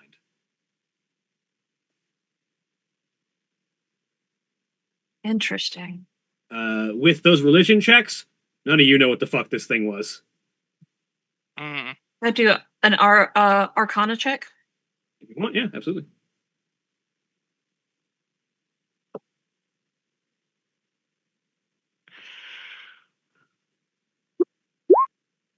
$13, not bad. What you glean out of this is that this isn't a teleportation or anything. It's not like, because normally the way the footprints fade out, normally there would be a clean cutoff. Like you would see final step gone. The way the footprints fade out is almost as if they're like being gradient wiped, where like as you go further, the footprints become less and less real and less like solid and start to fade away. Something else is happening here. It's like they were just slowly walking out of existence. That's odd. What's odd? And she just goes on to explain first what she did with Clue, that there are no other footprints, there's no invisible footprints, there's only the footprints that we see. And also that this is not like a teleportation or a disappearance. This is almost like a fading out of existence that has happened with this being. So they Sounds like just God. poof. Sounds like God. Pretty much. I mean, if you want to use layman's terms, yes. Sounds like God bullshit to me. Okay. Well, we're not. Listen, gonna I'm not endorsing anything. I'm just telling. I'm an investigator. That's what I can see. I know. Just okay. Okay. So we're probably not going to find this person by just following them. No, and something tells me that if they don't want to be seen or they don't want to be found, then They're not gonna be. they're not going to be. Conversely, the fact that they were standing there until we noticed them means they wanted to be seen. Seen but not followed. Correct. Or And they headed this way, so they wanted us to go this way. So I suggest we go and points in the 180-degree opposite direction that way, towards the water. around the water. My point being, we don't know who the fuck this is. We don't know why they're here.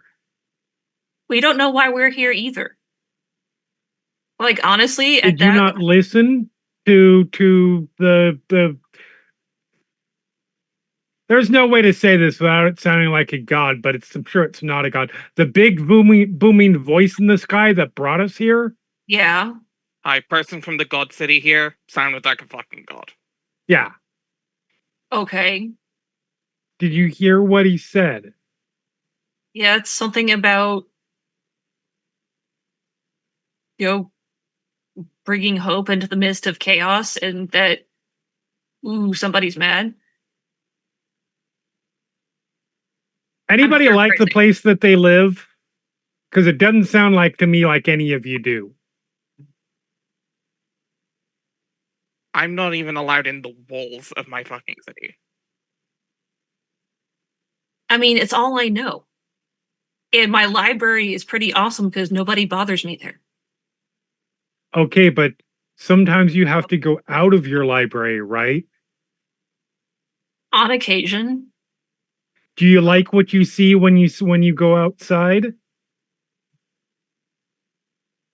all I've ever known. I don't That like doesn't- it. I mean- I don't like it. I don't hate it. It just it is. Let me put this a different way. How do you think not everybody in your where you lives in your library or lives in their own libraries, right? Right. Do you think they like the place that they live? I'm sure a few of them do. A few of them is a very small percentage. My point being, all of the places we live seem to be really fucking broken. Well, yeah, I'm not Just- going to deny you that. Just because it's all we've known doesn't mean it's, we've got to take Right. our shit and I and get- accept it.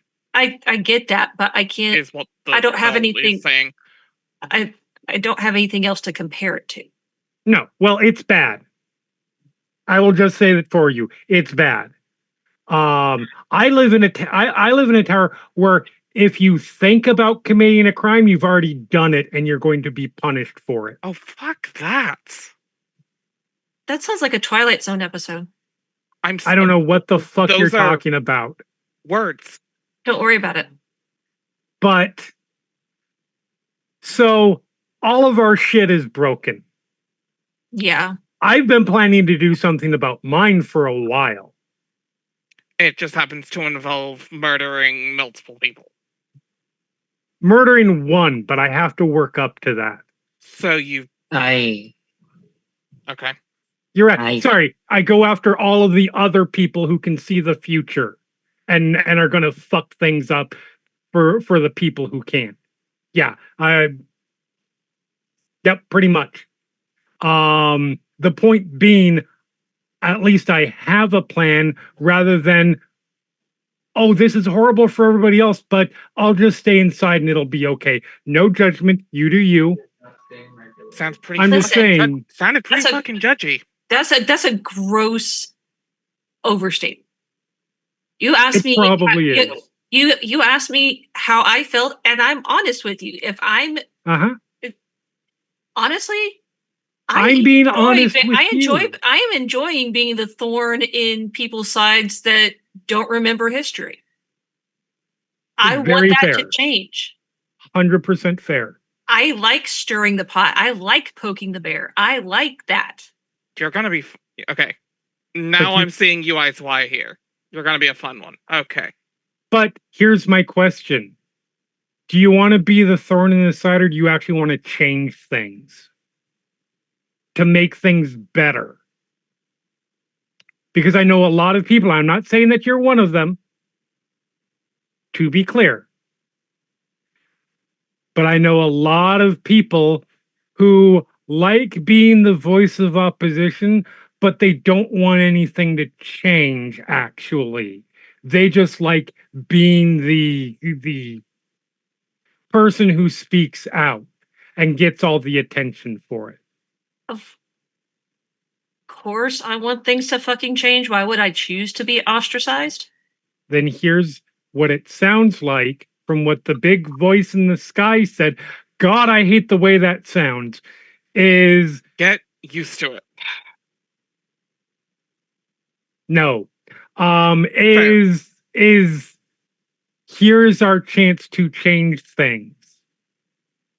Here's our chance to change things. On a beach, by a lake, with Oh, no, we move beyond. Oh my Okay. God. I mean, the doll, Morgan, the doll has- handle this. Okay, the doll Handle has a this, point please. remember the that whole remember the whole thorn in the side thing? Yeah, that's what I know. the doll has a point that we need to get going, but okay, we're gonna have to do names at some point. Yeah, sorry, I'm Astra.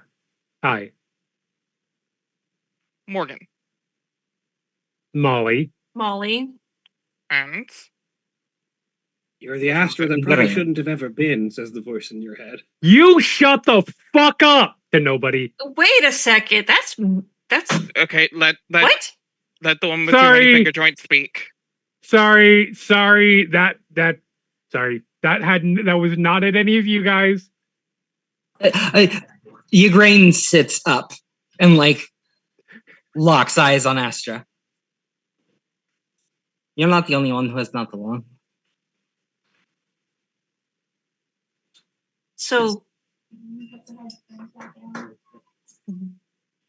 My name is Ygraine. Ukraine. All right. We have names. My surname is necessary at this point, sure. But I prefer not to give it. Molly Malone Clemens. Morgan Thompson. Just Astra. Yeah, I was gonna be Don't confused get if extra names. I was gonna be confused if you had a last name. Yeah.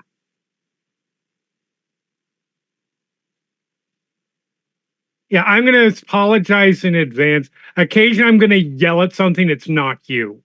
It's me.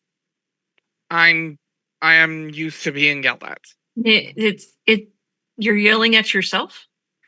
It's complicated, but yes. Okay. Yeah. Do what you Sure. gotta do. Just keep the sickle away from my face. We're gonna be fine. And I didn't know who you were. Fair.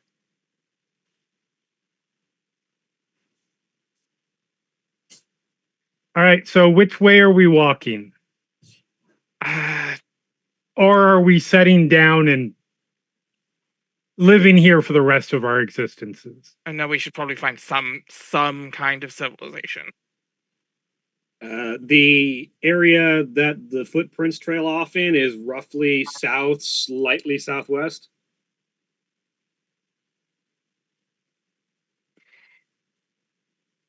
Yes. From what I can tell, we are somewhere in the vicinity of the 12 towers. Not directly under them, but somewhere or in their territory, which is, from what I know, vast and not small in the slightest. So we could be anywhere, pretty much. Pretty much. We know. I know we're a decent bit away from Rumor. This is far more northwest than Rumor.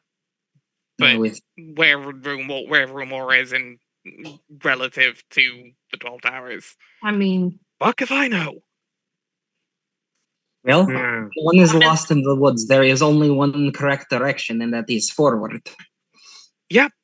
That makes way too much sense, actually. Molly, do you know? Yeah, do you know where all of these place names are in relation to each other? Because I know where Ketting is do I know that? in relation to me. Roll history.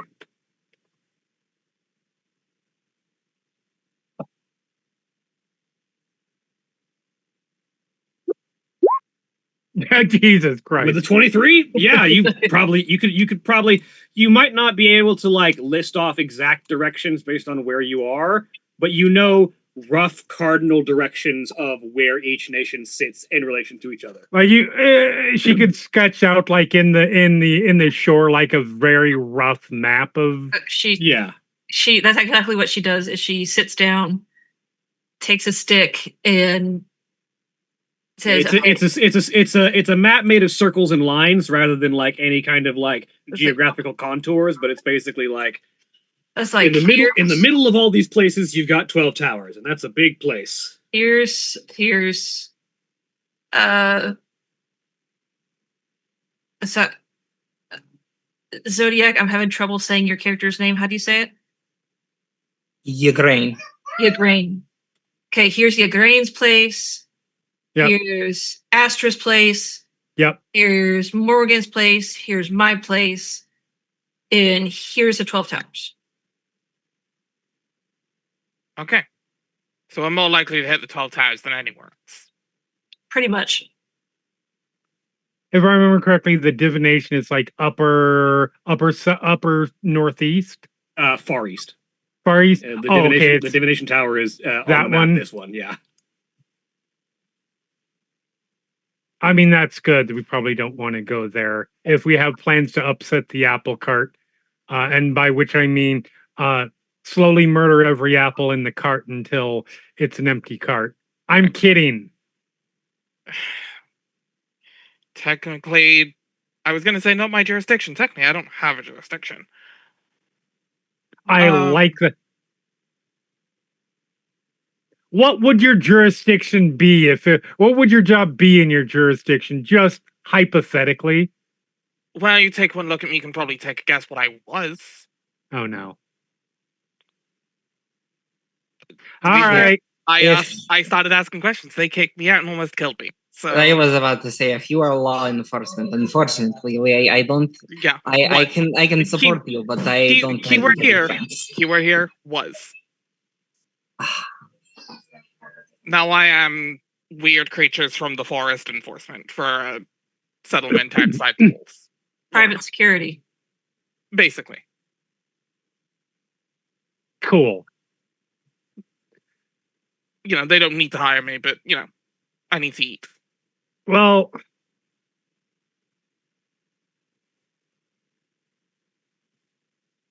yeah, I guess we just walk then. I don't know what else to do. I Honestly, can't teleport I say anything. Yeah, I say just hit the nearest place that has people and go from there. Yeah. We need to get bearings. At Shit or least. not. Well, the only direction that you have any indicator of is where these footprints Is are the blood. directed. Yeah.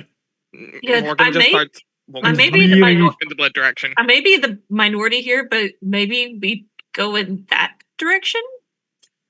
Morgan is already like 5 feet, like Oh 5 my steps down the line God, already. I'm As you say agreeing that. with the bookworm. Because I already said we should go in the opposite direction. Well, this is a direction we know goes somewhere. I mean, if you want, I can punch you into the lake. That's fine. You can start swimming that direction. Go Well, ahead. See well, how that Tamara or works not. out for you. Just pats the crossbow on her hip.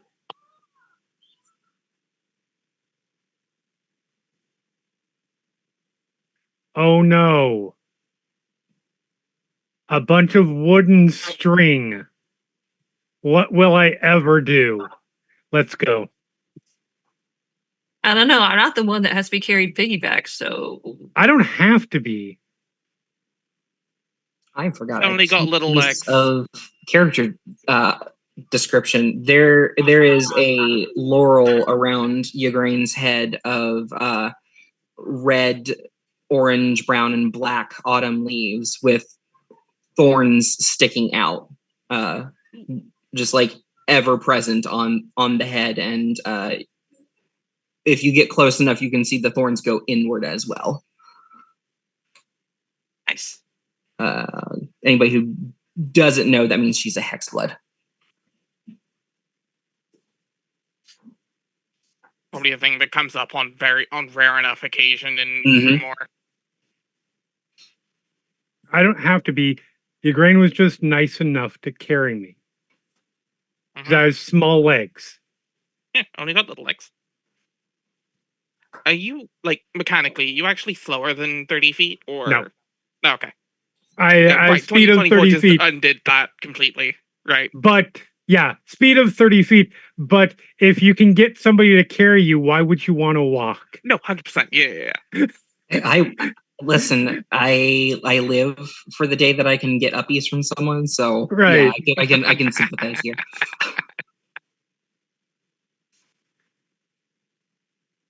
Yeah, I'm going where I'm carried at this point. I'm not fighting it. Yeah, Which we is will why Molly is follow Molly. Yeah, not who is impressed. also following Morgan, who is Mhm. 10 paces ahead of everybody.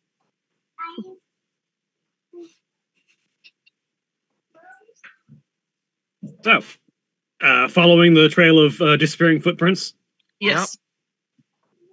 you start walking south and slightly southwest. And eventually, you're going for a while. You got a bit of conversation to have as time wears on. But eventually, the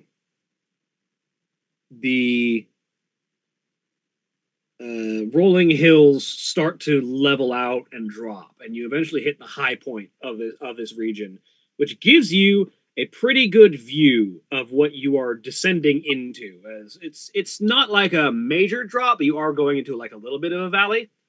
And centered in that valley is a large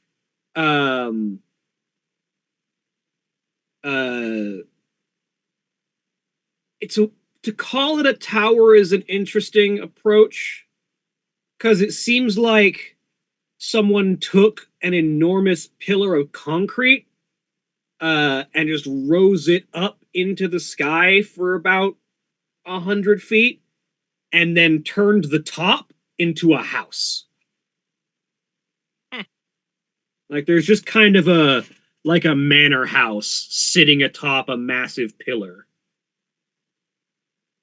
And at the base of this tower, there is like a sprawling village that sort of spreads out for a good quarter mile in every direction around the base of the tower. And you can just faintly see the specks of individual people milling about in the town around the tower. I'm gonna take a stab. This is one of the aforementioned 12 towers. Seems like a logical guess. If not, it's a Not very the one I interesting know. way to decorate your hut. Would Molly know anything about where this is? You can roll me a history check, and it's unlikely that you will know descriptions of any individual tower among the 12 towers. Is there any chance that I know which one this is? You can roll me a history check, you have a better chance. Okay.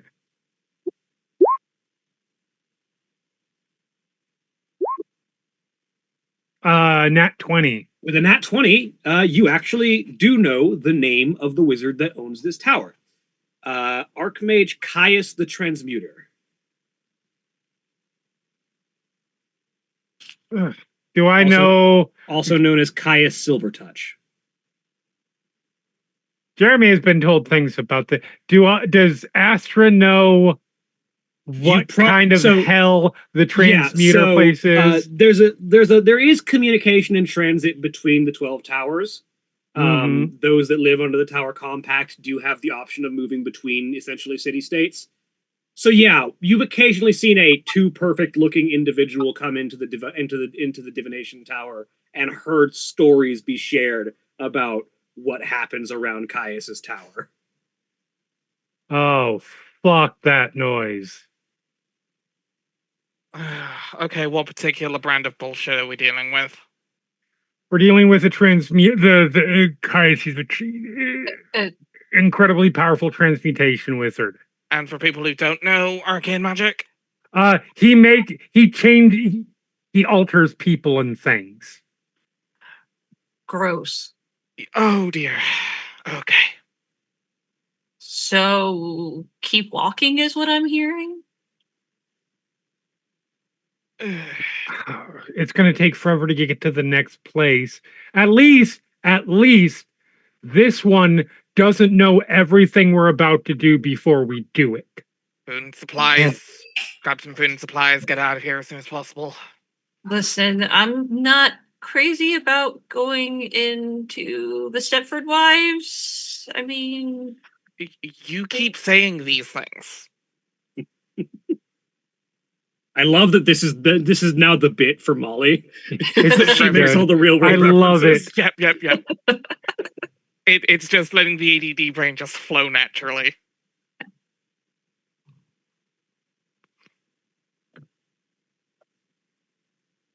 I'm sure There are as long as we steer clear from Caius and some of the more powerful transmuters in here, we should probably be okay. Just in and out. Welcome to finding out what hell it's like to live under a wizard's rule. I can imagine it is not dissimilar to living under a witch's rule, and I did that with two. Listen, I will say this. This place, from what I understand, is pretty bad. At least we didn't come across again, either where I'm from, or we would just have to leave. Because that fucker will suss you three out in a second. I mean, trying to Or think how many the clerics have I been. enchantment wizard. Yeah, I can imagine most of these aren't fun. On the other hand, not let's see like- how many different clerics are being stuck I'm not under the liking glove. any of these choices, to be quite honest with you. I don't think there's a good option. Let's just get in, sometimes get out. sometimes there's none. Let's get in, get some food and supplies, and get the fuck back out. Mm-hmm. I don't really want Kind to. of shrugs. So this is the kind of place like where you like eat something and then like you grow a third leg or something, right? Like is that that's not this kind of place? I don't know. I don't eat. If you are worried about such things, I am a qualified surgeon. Don't worry. Don't take And- offense. That And a worries me more. qualified chef. Chef, surgeon, it's very, very close together. It's all about dealing with the parts.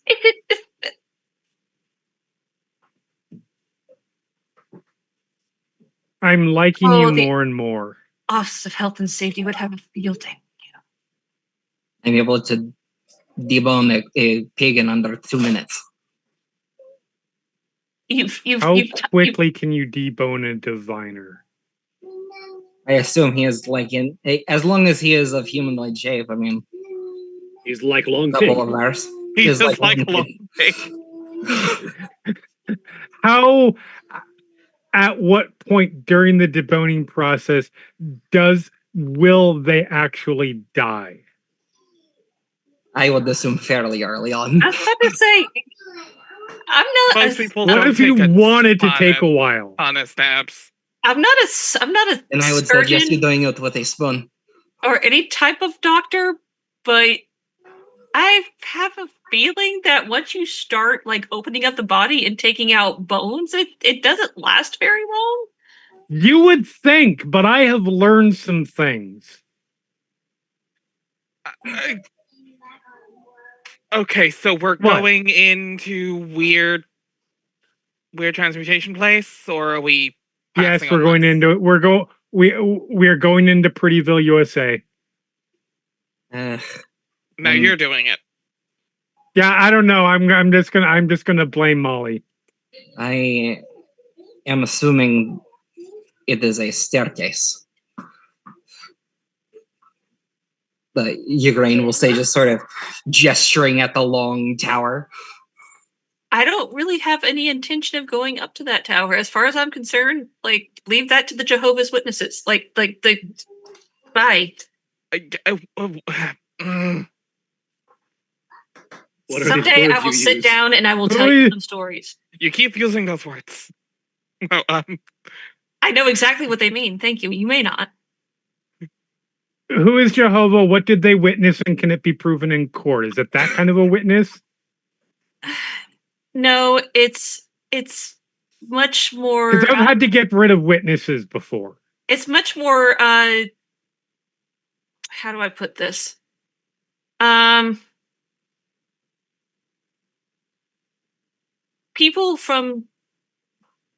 People going from door to door to try to convert you to their religion.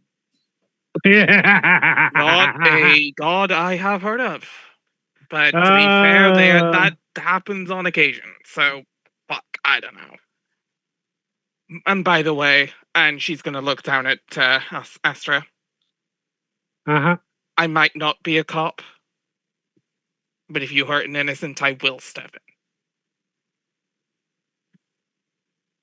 Two things. One, you're gonna have to prove to me that they're innocent. Or you can pick and choose your fights. Look, can we just agree that it's gonna be fine that I don't kill children, and then from there it's all negotiable? You have a standard, and I can at least give you that. I mostly only kill wizards. Not Because that I otherwise it's not really practice. Like, listen, if I just go into the nearest tavern, find the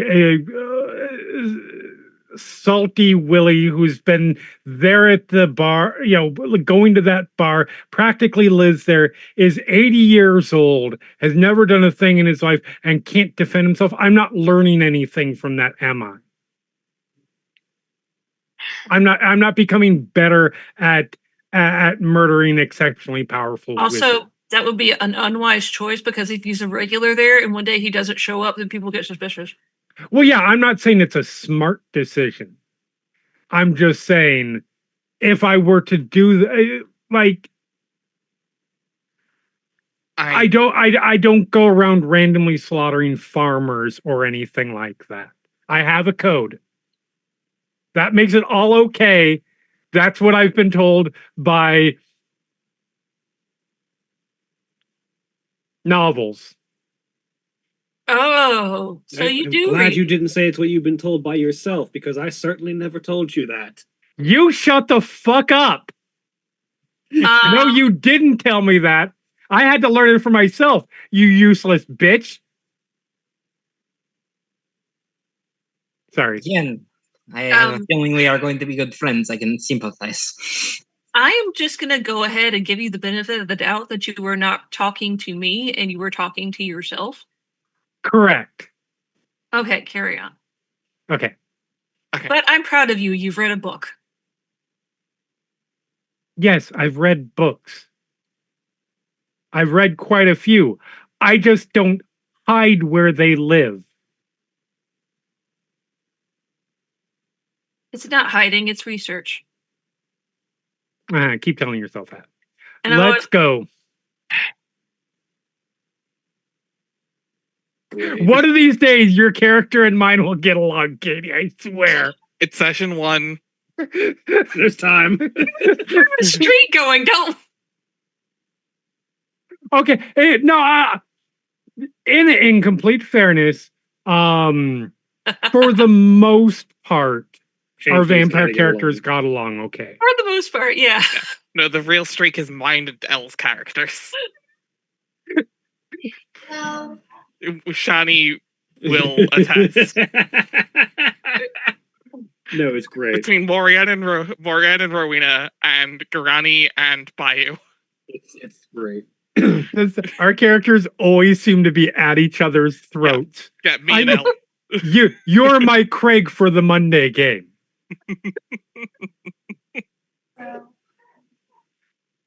I love it. Yeah. I'm So honored. Fine? Question mark? you make your way into town. As you get closer and start to be able to make out the people, a thing stands out to you. In that, the people here are dressed like you might expect people to be dressed in other places, except for you who live in Ricule, where people dress significantly more advanced. But like the rest of you, when you're used to standard medieval fantasy dress style of dress, they're all dressed like that. Except every single one of them looks impossibly perfect. Like they're not uniform in appearance, like someone only has one aesthetic preference. They're very diverse, but each appearance is Hollywood makeup to the extreme kind of thing. Like different body types, different skin colors, different like colorations, different tints, different shapes, but each of them has been quote unquote perfected. There are no blemishes, there are no hairs out of place, there are no like there's no like unintentional asymmetry, etc., etc. It's like someone was going, I'm just gonna make everyone I'm designing a diverse cast of characters, but they're all supposed to be hot.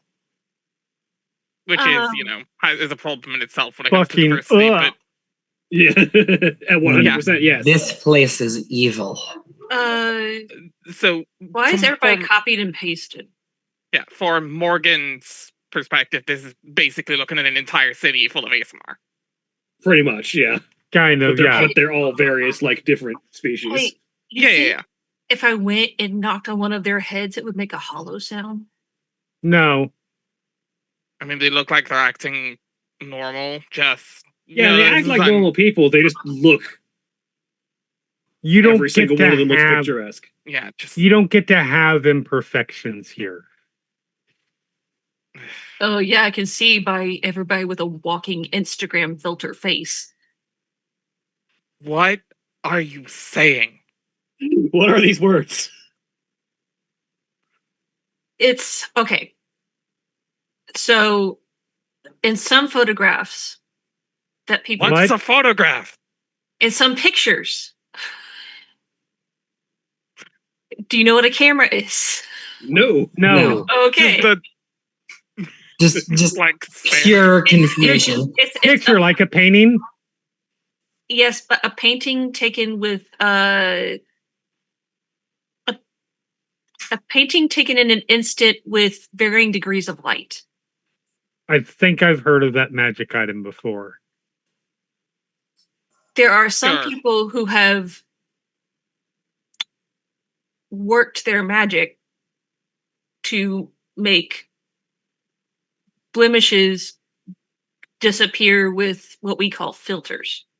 So, like, you know, if you look up to the sky and you hold up something green, everything's going to look green, right? That's a filter. So some people have perfect filters because nobody wants to show an imperfect face. Sure. You know what? You know what? No, what the best thing about being what I am is I can break your face. I can't throw up at the thing that you just said.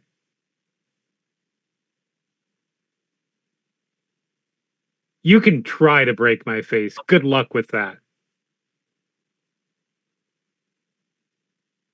I mean, that probably wouldn't be too hard. What is it, porcelain?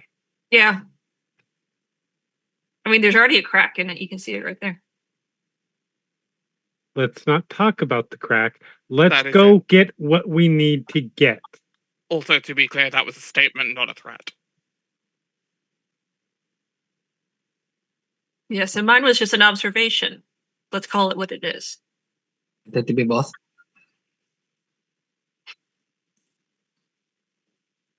You are just here for the chaos, aren't you? Yeah, I am here to make friends. Chaos. Adorable. Okay, chaos comes along with the ride at this point, I think. To be clear, the voice did say that she was throwing chaos into the world. Uh-huh. Yeah. It does kind of feel like whatever's up there going, let's see if this works. The worst that can happen.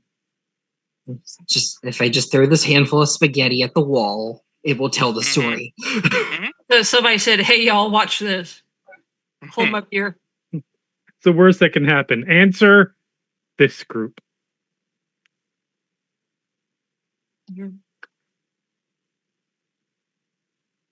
Yeah.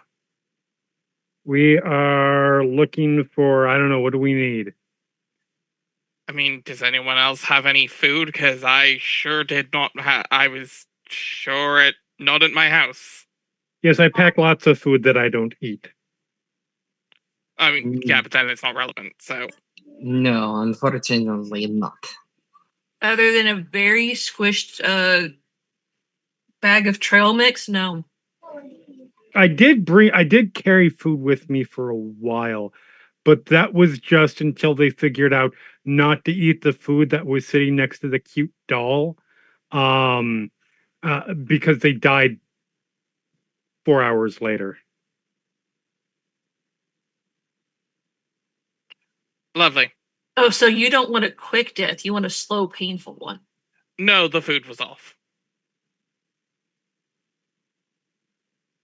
I would never kill anyone. It's too late. I've already So yeah, spent you more guys than need 5 minutes food. with you. So yeah, you guys need food. Yes. And food, water, I assume, and all of those other things, air, food, whatever water, you a use. freaking map. That too. Yeah, if we can get a map of places that of the whole place, that would be good. But I don't know if that'd be available here. I would bet we could at least get a map of the 12 towers.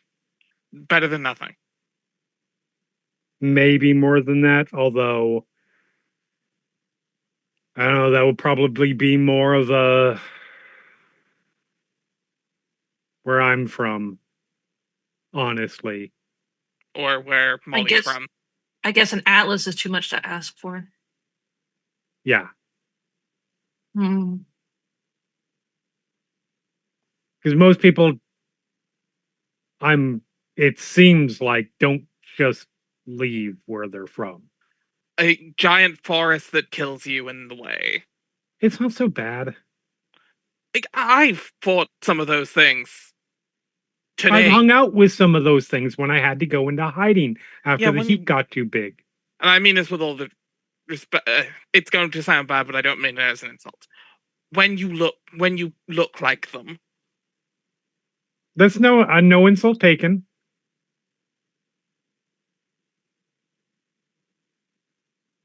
Yeah, it's all good. fair Yeah, enough. food, water,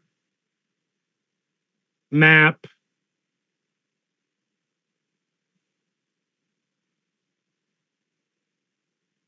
Food, water, You guys need map. like clothes or something. I don't camping. know. Camping Clothes supplies. that aren't my armor would be nice.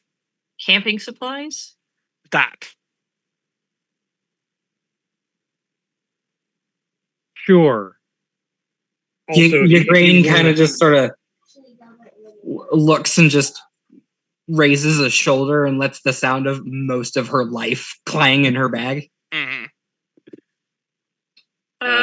Also of note, if any of you intend to go anywhere that isn't the 12 Towers, you're gonna need a way through the Anarchic Wilds. Mhm. Which is not a thing most of us are aware is really doable. Yeah, I don't even like to do it. Through It's the just what? if you have to. The wilds. The dangerous Yeah. spot between The wilderness that separates nations is known as the Anarchic Wilds. Okay. Which the artificer town person might have somewhat of a knowledge of the way to do that, but not the rest of us. So yeah, all of the above. All right, do we want to split up and try and get everything? Or Would draw less attention if a bunch of weirdos were working. Lovingly, weirdos. Were walking through. So is that an agreement for staying together? An agreement for That is That's a an agreement for split up splitting and maybe up. find a place to meet up in an hour or two. Okay. teams of Um, 2, Excuse me? teams of 2. That makes sense.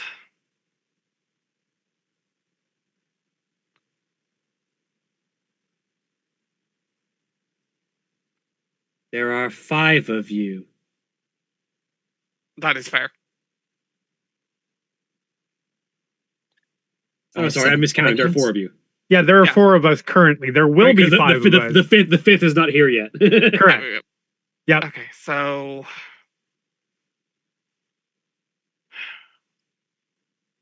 All right, if nobody's going to say it, I'm going to say it. Molly Morgan, you guys go off that way. Grant and I'll go off this way.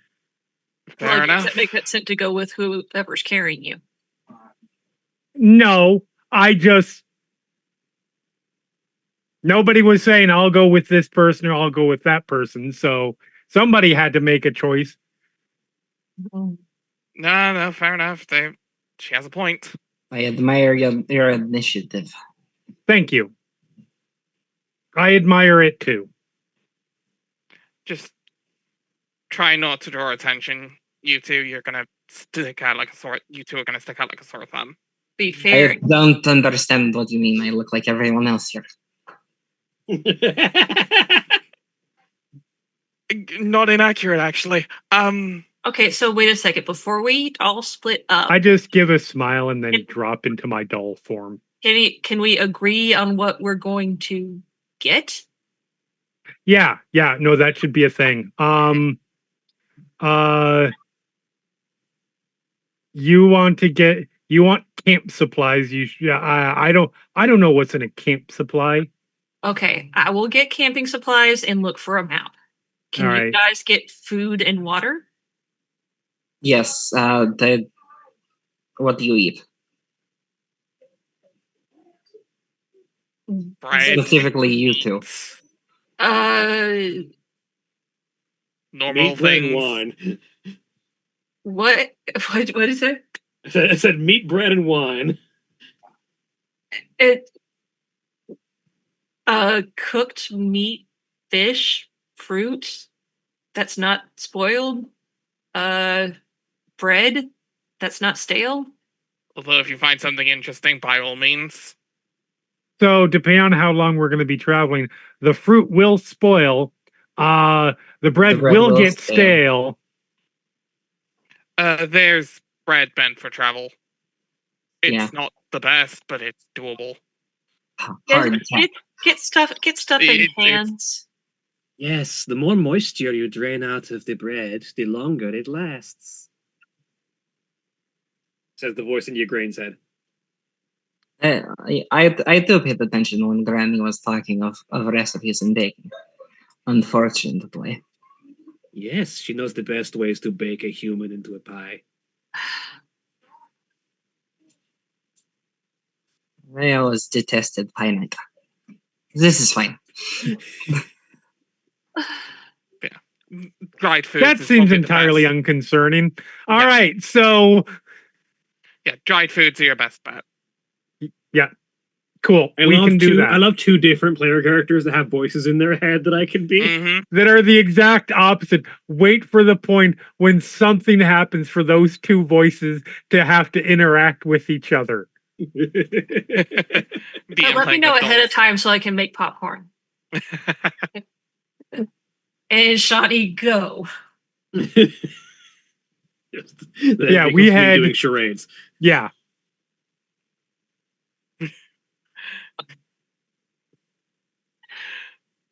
Okay. Yeah, we had our So- way. Okay, coming supplies on the map then. Let's go, Molly. All right. All right. Paladin and investigator. Where are you guys? What are you guys looking for specifically? A map of the as a map of as much of the surrounding area as we can get. Supplies for camping like tents and Tinder Bedrolls, boxes and bedrolls. pittance, bedrolls, things of that nature. and Yes. things, things to start a fire, things to, things to cook with, things to All right. Follow-up question: how much gold do any of you have on hand? 35. Uh, 23. I'm Hold not on. sure.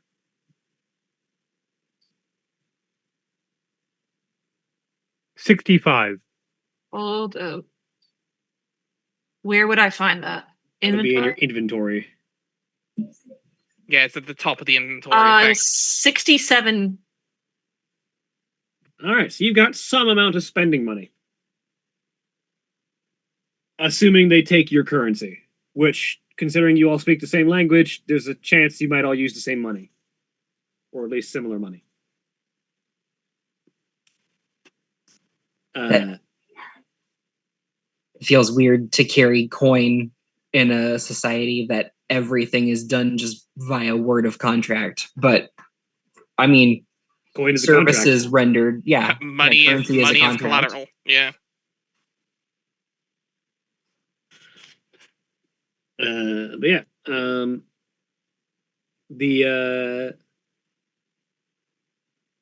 roll me an investigation, you two, and then witch and warlock. Where are you guys going? Apparently, we Uh, need food. Yeah, any open air bazaar, any like Ukraine's looking for dried meats, fruits, mushrooms, nuts, the things that she knows will keep for a long time and will be able to be used over time. Because you can supplement with whatever you find in the wild. You two, roll me either perception or survival.